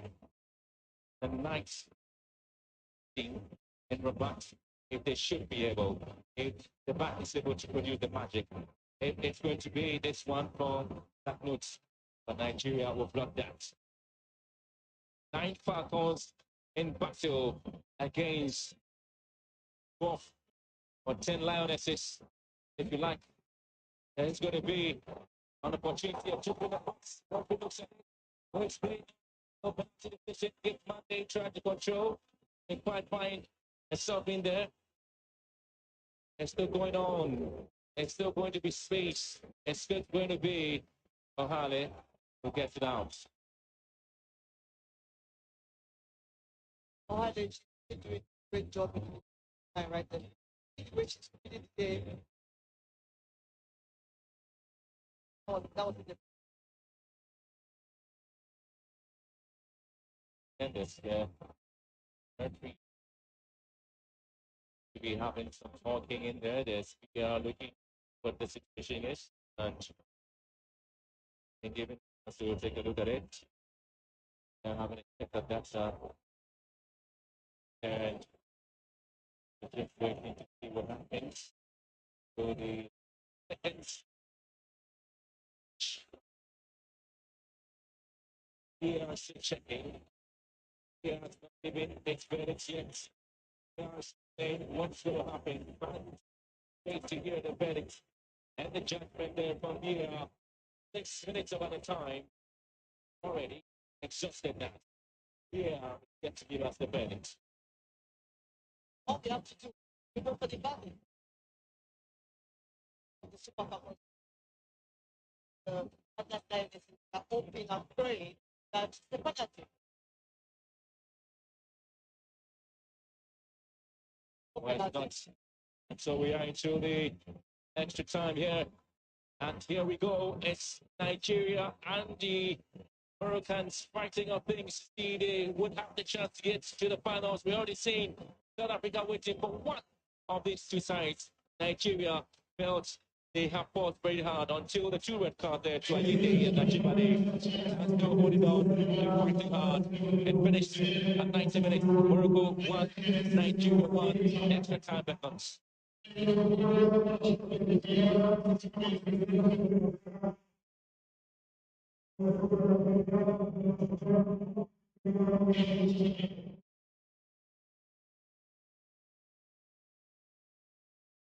Trying to get the players to be pretty much ready for the high glimpse. But on and to on the bit. Just a bit of the competition as we've seen how the Nigerians started off and set us apart there with the performance until the decision had to come in. Sudi, well, so 90 minutes your session so far, with you.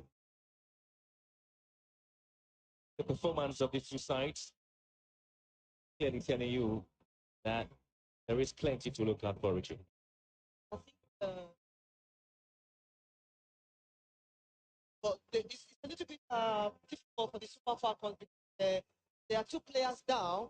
I think the momentum on the Moroccan team because they have this advantage right now, but they haven't utilized the chances that they have. So right now it's going to be extra time that the Super Falcons have to do. Unfortunately, they have another extra time of torment that's going to happen on this.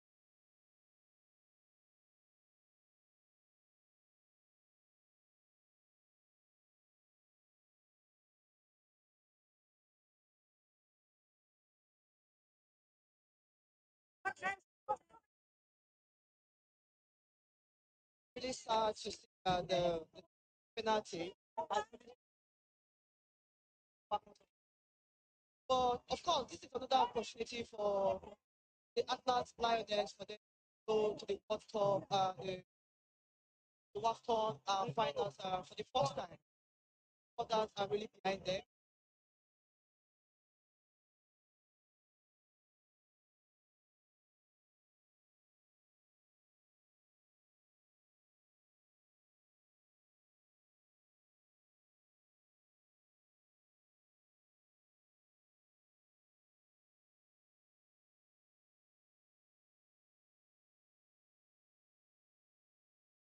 I think it's difficult for WAFCON, like the extra time. Um, Enough, then against the developer. You can see this kind of thing has really this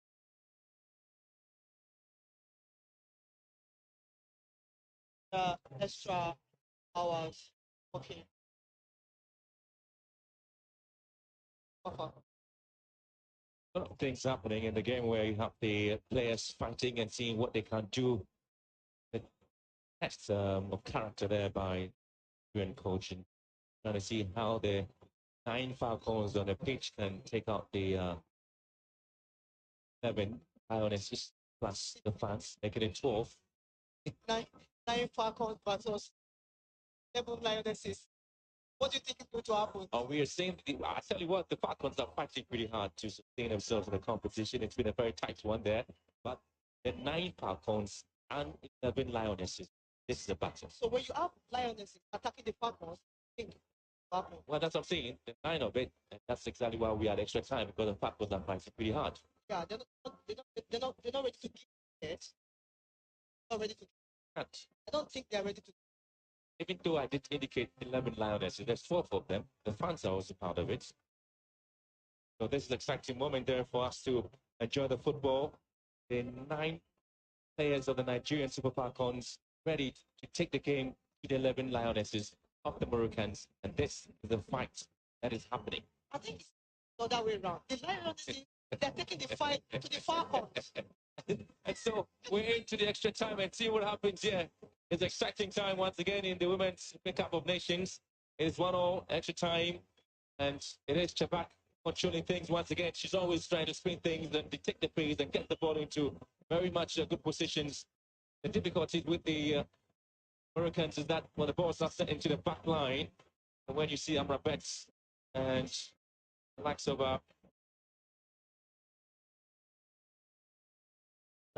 they continue the effort in there. Plumtree.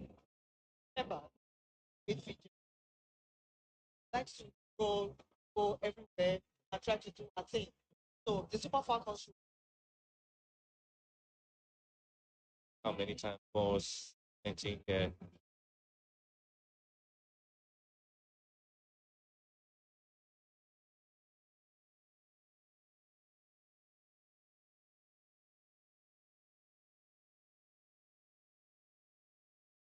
Goes his ball in, set into the line of the Hurricanes, and Gibbs Monday was looking to pass on that one, but Wani back to Mitch Khadija, again to Amrabat, centre back.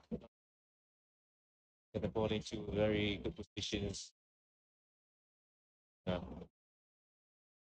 Find support in a touch, racing charging on the 80-yard box of Nigeria, and this time it's a setback to back here. And again, Nigeria escaping from that onslaught from the Lionesses again. Ooh. She is indeed the supreme player in the team. Chibak, father once played for the Moroccan national team, and now daughter is leading the Moroccan team. Chibak Islam. She's also in line to win a cup award. That's if she is voted for.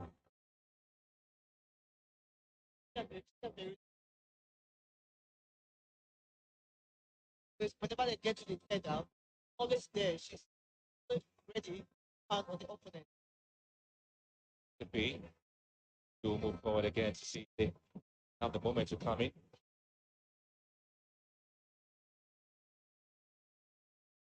We see Sudi and Packnuts winning. Here comes Chabak here. To play the comfortable ball for AF1. And it's going to be this one from Chabak with it.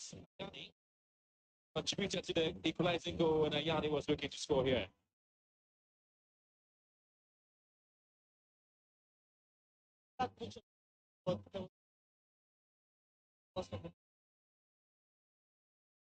That gives Monday going in here.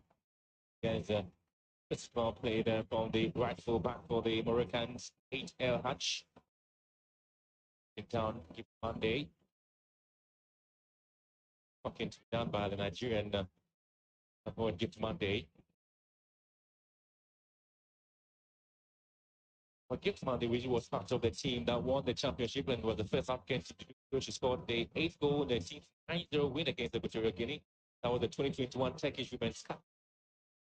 He always starts on the bench because you have a Shola and Jiba there in there. So given a chance to come in, and this time it is Lozier's long ball into the half of the Moroccans. They brought back Lozier here. Richard goes it to Rita Puelu, looking for the model. It's going to be Uchebi trying to hit this one. Trying to get to the target. The Moroccans break here on the left-hand side. It's a Taknut here. Them touches are always been plotted by the fans. Taknut touches on the run there with Rupani also supporting this time Shabak. Oh no. I'll be here from Shabak and Sudi and Blokchi. Blokchi who's played the cup football for Leicester City in the Asia Women's League. Played for the juvenile teams at 9 well and played for Nigeria. Father is and this Sudi space here. This is Sudi looking to drill this one in. Chipmaka will deal with it. Chipmaka would have a problem dealing with this one. So, she has the egg right there. That was a good on the target. Unfortunately, she has to do out of there. Really under the ball. Rakesh. Amrabets.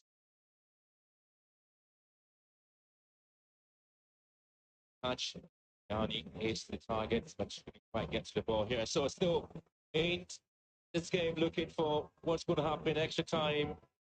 And certainly the Moroccans losing some bit of ideas there. They don't know whether they're going to get the goal. They've been forcing it. It's not happening. They're trying to see how they can drive this game and like probably go into match to see that final. And it's got to tackle the box and too many of those chances there for the Moroccans, and it's just blocking everything away. I hope you don't end up with after end of this.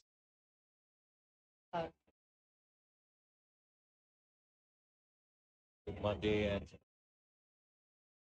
it is in the ball away. Tough story there for the Moroccans if they fail to find themselves into places where they believe they can score. I'm willing to have the second goal coming in, Elozier. Yeah. Place here of the Moroccans. Moroccans. Hardy. Samia. Right touch. Back to Samia. Morocco. And they got it from the back because they keep in possession. Ball sent into the far side. And a very unproductive ball. Payne will pick it up pieces up for Nigeria. Get in. And again. Mono. For the feet out. One who set the pace up for Morocco. The back here. Is on the right-hand side, first play. Lozi will have to keep it down for Nigeria. This time the Super Falcons. The ball back to Payne. Trying to go the long balls looking for the model. Not back beautifully for the model here. Nigeria. One wins it for Morocco. There comes Falcons. First play. Pushing right hand side. And Samia. Ducks away into it. There's no space in the middle. And it comes to Sudi, tracks it in. And it's going to be another with a chance. The Moroccans are just wasting all the opportunities.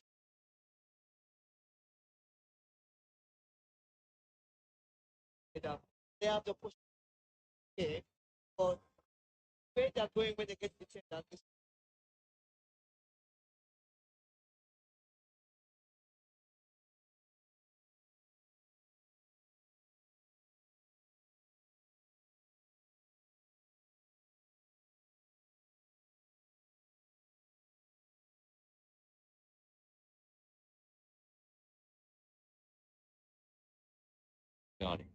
No, pretty well.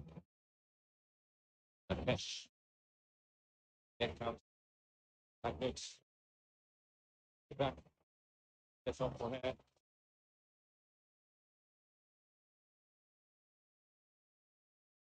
Morocco pushing hard. Morocco looking for that second goal. They need that second goal at least. They have any chance once again of setting that record. They are looking for this competition. The ball into the box. And it back. And it falls out to Notes. Oh.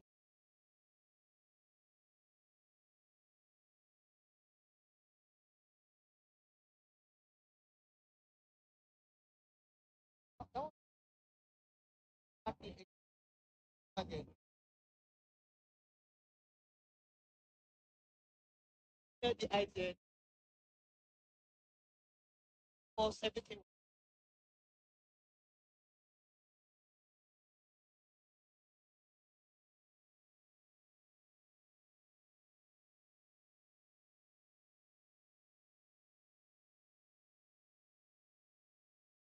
Amrabat pulling once again. It's been a bit of a holiday situation there for the keeper. At 31% shot accuracy, the Moroccans have been shot that the Nigerian have 14 far. S3 of Nigeria into the Moroccan box. Here, they starting. Yeah, Morocco starting. Fancy play there from Lozier. Go around the go back. She just went on. I'm usually right on the back. Look out for that. Oh, wait.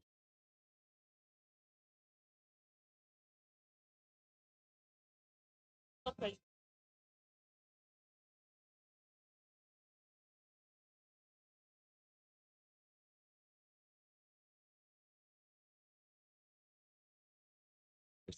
There for the Moroccans to see the end of the game without continuing to go. Then using the experience to go through the shootouts. That's happened yesterday.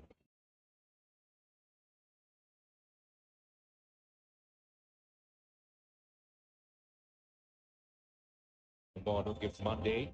I get through this long ball into the broken half. Then run everything down in the engine of the Nigerians. Now they pull through here. Up to target. Ayani. And there wasn't a lot of space there because Sudi was just arriving. Ayan started to go solo. That was a good one. Like I said, want to break through. So pass the ball. Other player, then she just finish that in. But of course, again, it's ahead. That's another.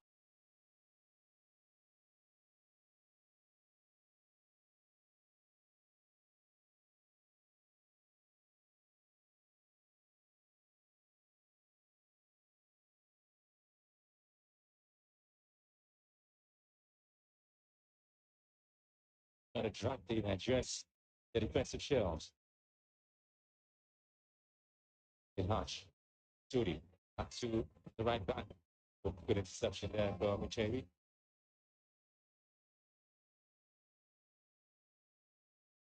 We'll be talking about the play of the Moroccans and how the Nigerians need to be mindful of the attacking threat and the specialty of Jabak. So she's moments of glorious opportunities for it will be difficult for them to bring Nigeria down in so they start by players Jabak, Judy, hence Jabak on the feet. There for the Moroccans. Yes, that the defensive line and how inside the balls are filled in. Looking for Yanni this time. Judy there that way. Not dealing with it. That's a loving every bit of the attacking play of the Moroccans.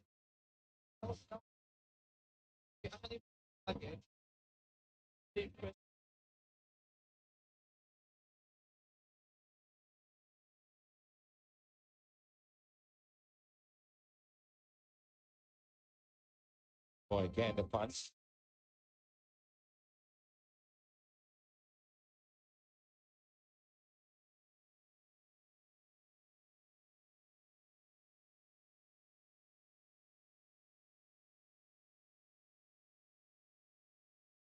For the tournament over there for Ajibade, for the red card.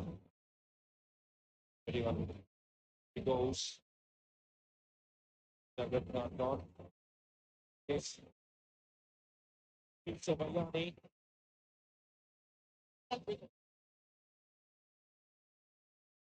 And it's been applied with almost all the juicy balls. Enough for the Nigerians. Put something down. And comes another opportunity. That hits this one. Goes off to the body of Mohamed for a corner kick.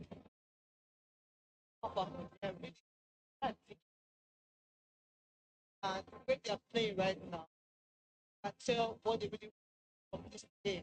Want to go into the opportunity final.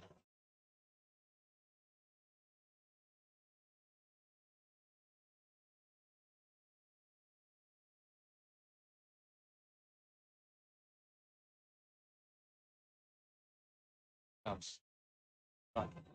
We're down with the first half of the extra time, and it still remains 1-1. For both teams right now, it doesn't matter the super part of the players now.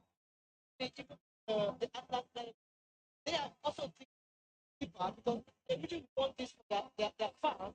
They want this for the country because it's a big opportunity for them to play in the final for the first time. And now they're not hitting the target. Factors, of course, they have to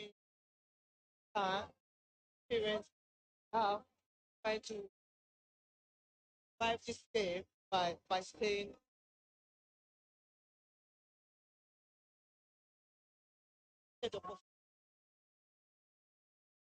Well, their very first attempt at semi-finals, qualifying to the Women's World Cup and trying to get themselves into the final for the very first time. Morocco, they have been struggling here against the Nigerians who have had two of their players red carded. Ayinde and Achibade, 9 against 11 players of the Moroccans, and the scoreline still remains 1-1 after the first half of extra time, and Floptree trying to get the support of the Nigerian fans, fast crowd who are here. It has been a fight of their life there, but Super Falcons, they really want to get the game down. If they do have the moment to do that, it would be an incredible performance there, and how that's play out in the final game, the win for South Africa.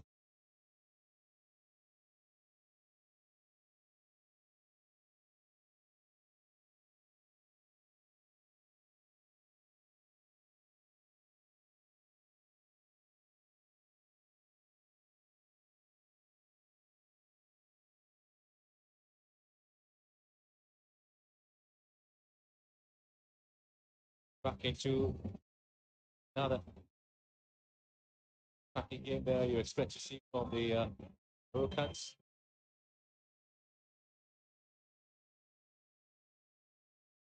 Ball to Amrabat, Morocco. Have to give credit to the Nigerians who've done so well. They have held their own. Yamata has been excellent in post.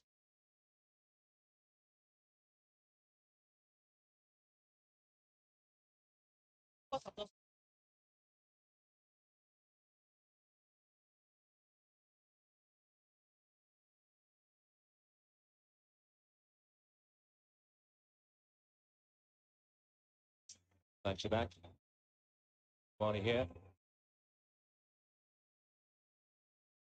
Back.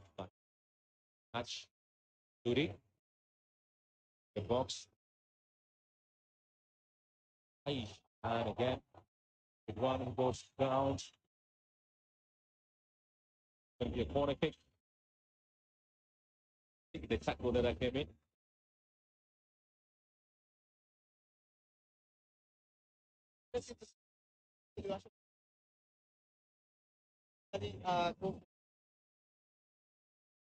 Going into the box there. It's going to be the Hurricanes. And they should be given a chance to tackle things. Once again, pushing and pushing and ball here. They had into the box. Chemaka again. Chemaka would always be there. That's the good thing about Chef. What do they always in command?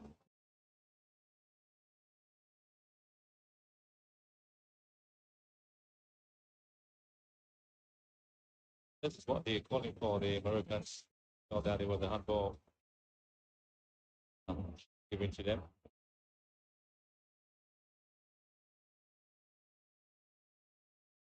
Comes Archie finds Duty.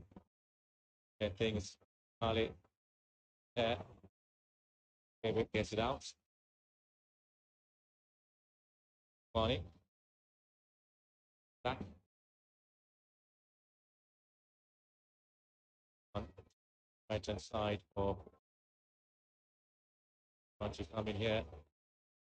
Morocco. Yanni. For space. The back again.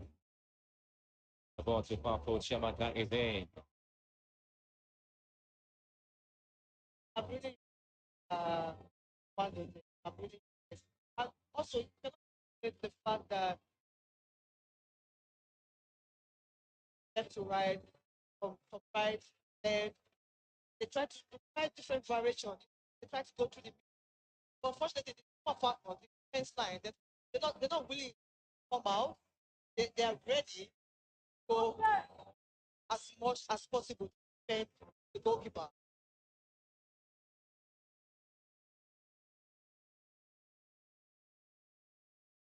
That looks. That. That was trying to pick up freed up a hatch. Of course. Chiamaka wants to make a change here. Action of to Regina. Young.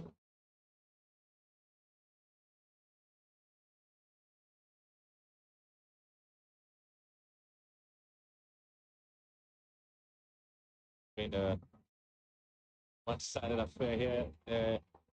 Talk about the Moroccans and the control, their passing movements, their PC current seem to be going to have. Next, they haven't really taken advantage and I think of the ball. And actually, Nigeria has been amazing. It's enough for the Nigerians to come out with a substitution. Maybe would have to take it out.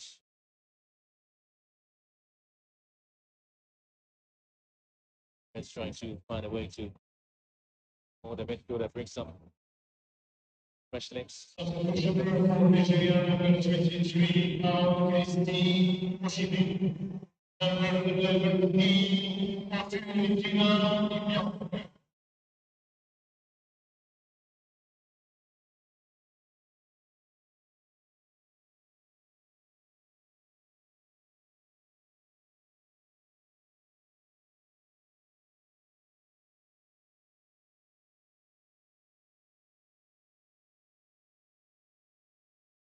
Good play here, Nigeria. It's Mande. Ooh. Well,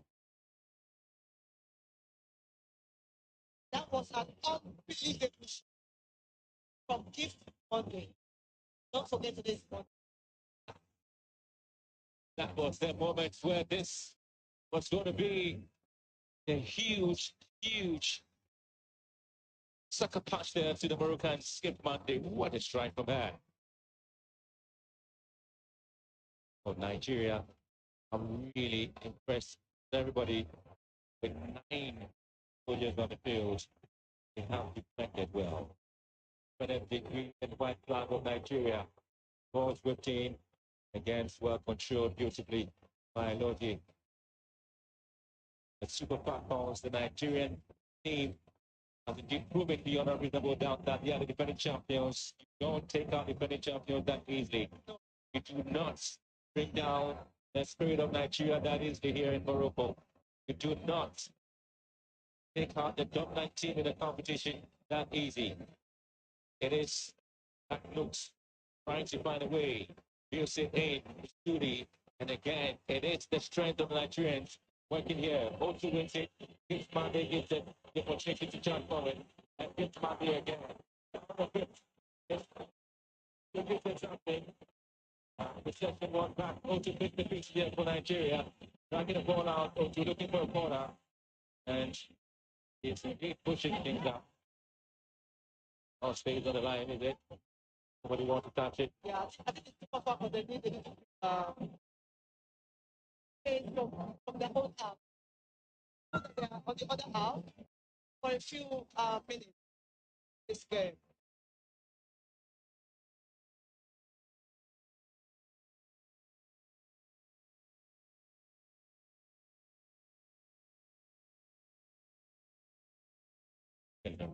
The Moroccan Gabi. Yeah.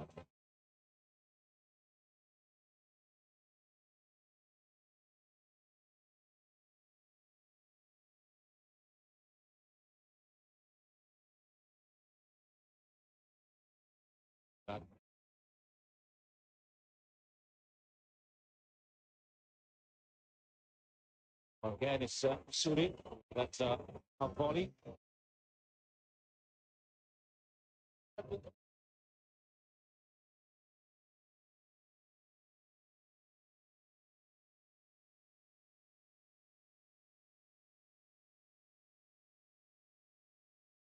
Excellent.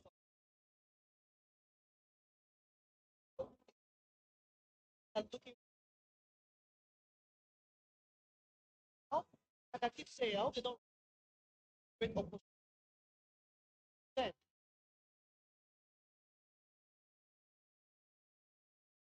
Suri.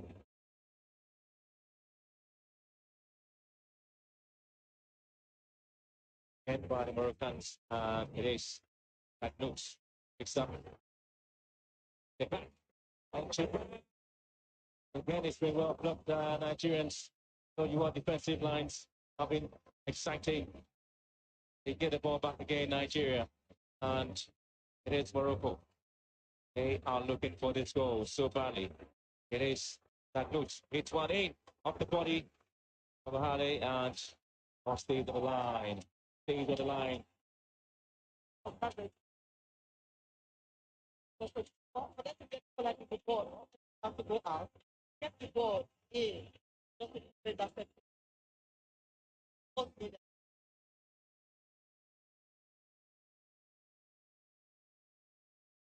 That was a good, impressive for the defense line. They're doing everything. That's the credit to Randy Wardrum and how he set the defense line unity there for this team. Haven't been overawed at all. Right. And no falling. Yanni. The ball. Penalty ball. Losing the ball.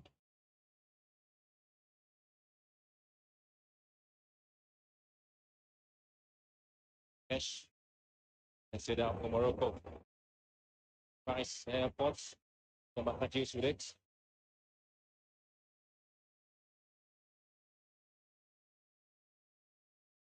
That's another impression. Because you see,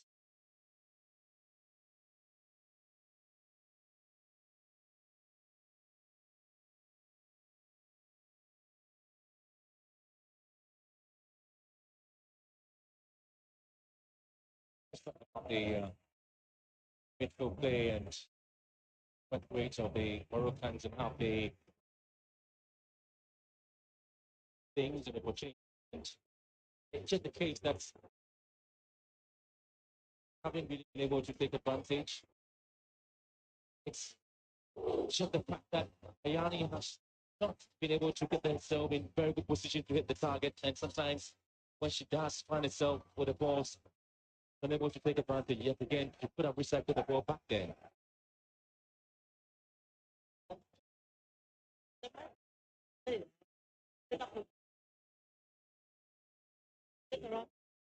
like I said, a great opportunity. A big advantage for the whole team and the crowd rallying behind them. But not find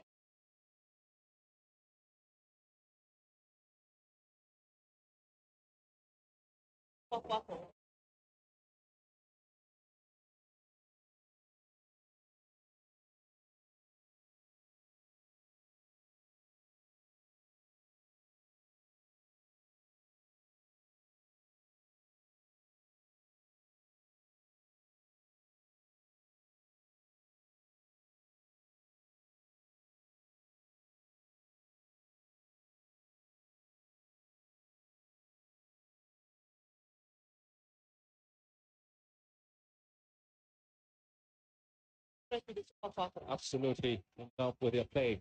Absolutely excited with what they've been able to put together here.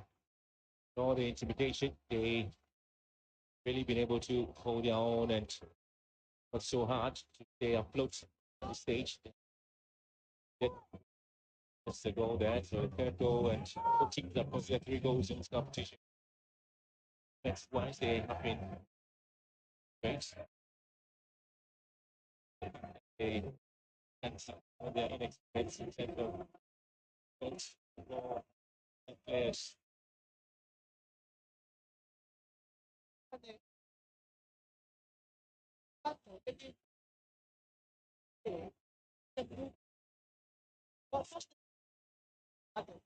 Nigeria in the box. Morocco would pass away over burying their lives. And anytime Nigeria is trying to move into the half of the Moroccans, it is so dangerous. Gutman has got some touches as well. Honey again, putting back control well. so at the ball. Not from I want to open up. So if they go out, there's every tendency that And Shibat here drops it down to attack Nooks. To attack Nooks, looking for somewhere to go. Alozie in here. Shibat taken away. Go to Regina. perspective of outcome was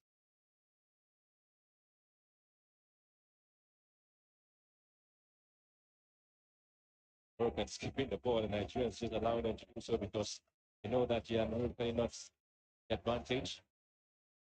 And Shibat run down. Go to.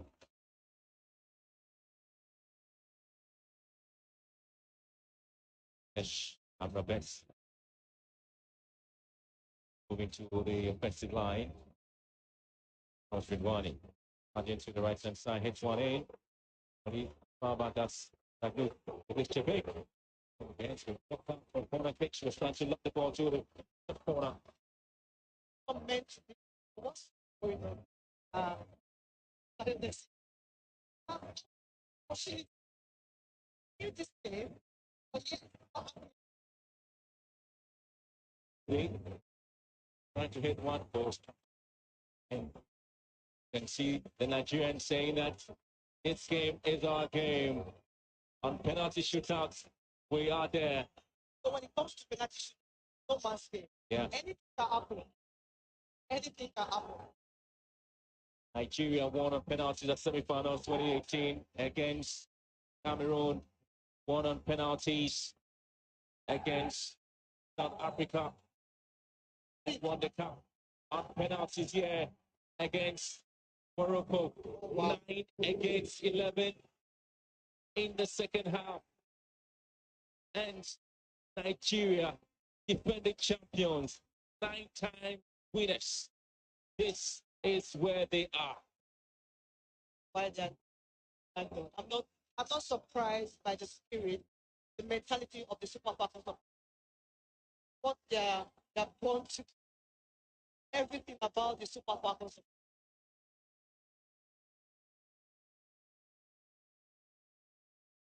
Good team. Now, some guys on game, that is so.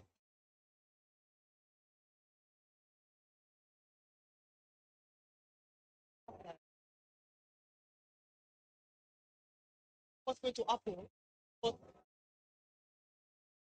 a great opportunity. Can't afford to miss this moment. No. But I have to give credit to Randy Waldron, how he was able to suck the team up, not to be despaired, even in the face of that appointment of having to go over his top players going down with a red card. Was able to engineer something extraordinary in them, motivated them to just go out.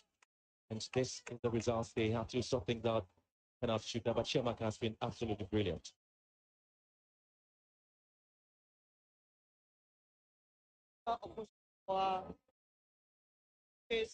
Talent. 45,000 fans here. Wait to see if Morocco can't make it to the finals again. If they can, pick out the 9 Falcons who have stood on their own. I tell you, the 9 Falcons are indeed strong Falcons. I think Falcons confused by Lioness. Again, it tells you that with 11 Lioness is just inside the 10 here in the arena, the Mulai Abdullah Stadium. And if you're able to stay strong and you show that you are a warrior, Nigerians, remember, they've been warriors 9 occasions here in this competition, so it wasn't something that they were going to be pushed aside by the Moroccans.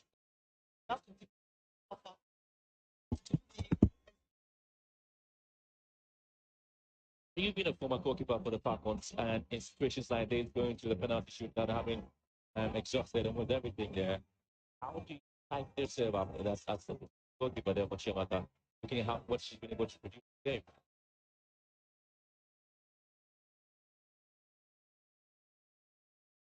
For her to save the player of done that bit. Actually she tried to control her area, done really well. But if she can make 1 or 2 saves, that is it for the Super Falcons. They are in the finals. And I must tell you right now, both teams, the players, their half is pounding really, really hard right now. But nobody wants to be the one that will lose the match. I think that the Moroccans, the moment they have I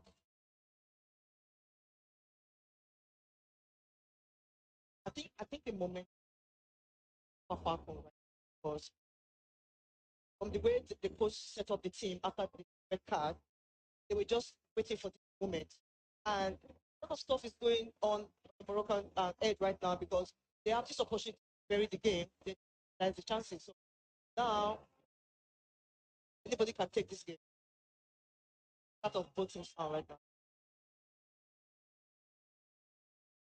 tell you something. Nigeria won against South Africa. Heavy. Lost the penalty. Iberi. Chukwelu scored. Rita stays in the game. Yeah. Herezu scored and Uchendu. These players are not part of the team now. So the only person who is going to perhaps get a chance is Rita Chukwelu. Possibility she can score there. We had a chance also on penalties against Cameroon back in the semi-finals in Ghana. Maybe again scored. Ajibade scored. Oshola scored. Iberi also scored. But again, Berry is not here. But he's on the red card. Oshola is not here.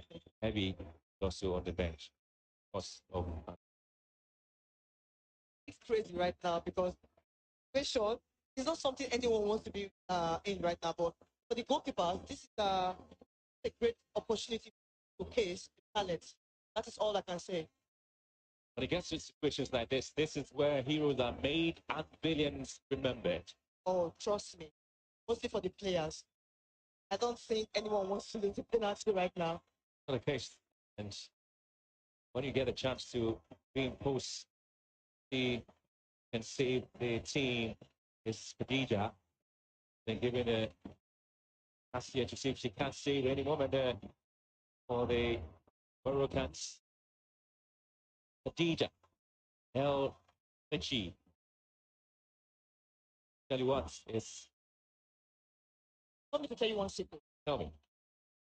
When I'm in such situation like this, I have my decision already made. If I'm going just to the left hand side, one of the players is going to come to me. I'm not going to them. So one or two of them definitely come to where I'm like taking my decision. Like, okay, I'm going to the left or I'm going to the right. So I did indicate to you the final when Nigeria won the cup. Took it. The penalty shootout against South Africa. One of the players scored in the final. Ikwelu is here to start now for Nigeria. And you know what happened in that one when the Egyptian goalkeeper had written the penalty tickets of the Senegalese and obviously knew what was going to happen. It's exactly what Khadija has done. She has watched where Chikwelu is going to place the ball. And she is seeing what Chikwelu can do. But Chikwelu is here with Khadija. Can Chikwelu score? Chikwelu! Look at that. I knew she was going to do that. She was looking on the left hand side. And the goalkeeper thought like she was going there. She is not doing that. No. Absolutely a good one there from Richard Chikwelu. Yes, expertly took that one there for the Nigerians.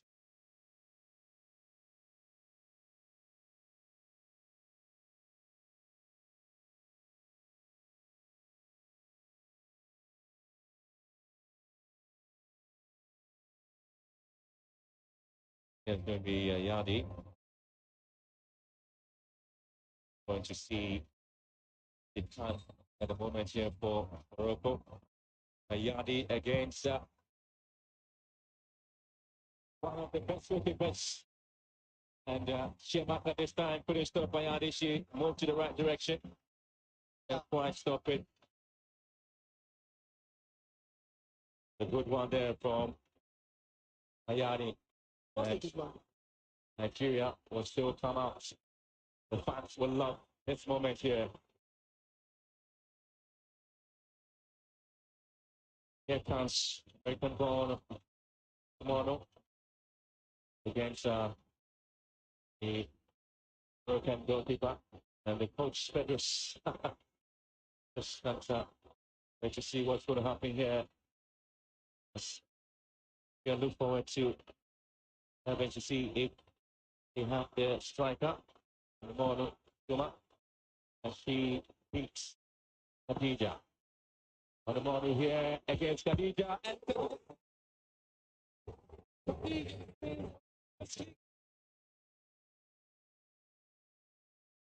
Tell you what, playing for a long night. She was standing on the ball.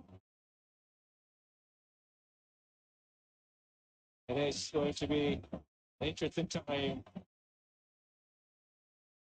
One of the players hoisting it on the competition. Islam Chibak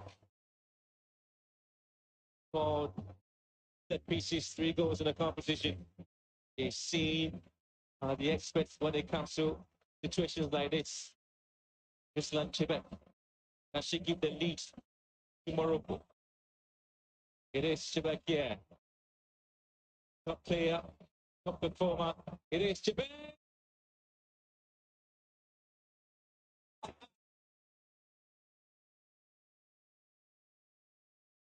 That celebration tells you this is a top class player. Yeah.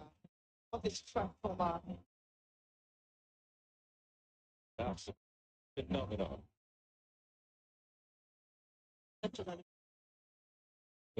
Absolutely simply selected. Nigeria, giving them everything in. It is the substitute. 0-2. And up here against Khadija was given a chance to play a part in the game. Khadija was looking to stop 0-2 Kanchi. Here comes 0-2 for Nigeria. 0-2. Ah, it's done for Nigeria. So put it on the roof there. The players on the here for the ball to get down brilliantly. Yamata again given a chance to save the situation there for Nigerians as with one here. Going to take this one for Nigeria. For the Moroccans, the Nigerians are waiting for Chiamaka to produce something spectacular. It's Chiamaka here against with one to give the lead there to the Moroccans. With one, Chiamaka. With one, yeah.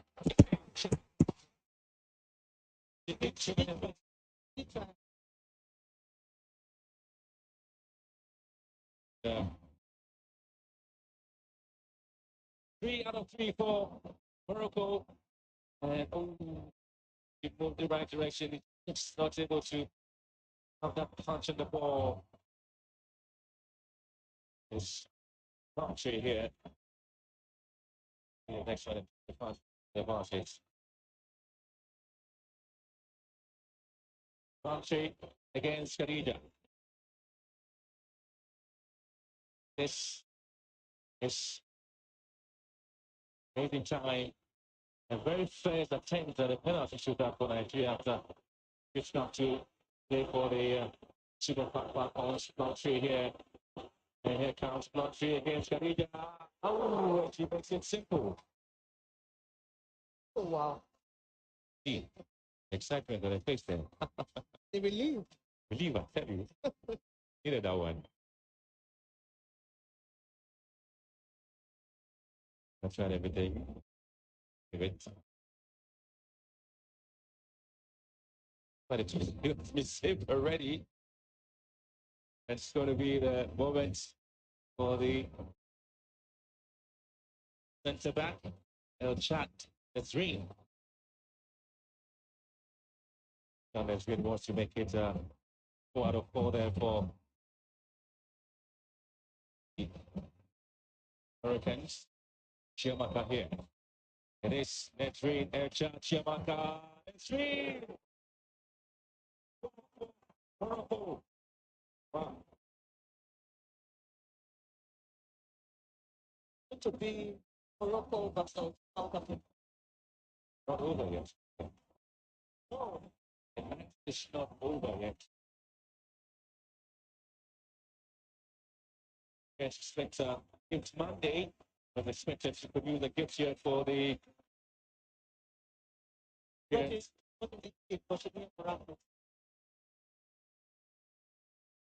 The long nights here. It's Monday. The chance. Can she?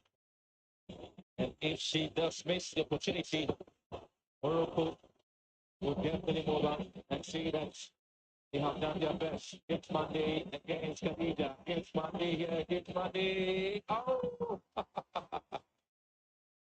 And she scored there. I just talking to one of you right now, like, please, you're our only hope. Please save us. Ooh. Oh, oh, look at that. Han. Ayani. Produce the magic here for Morocco. Ayani and Chiamaka. This is where I told you is a place where heroes are made.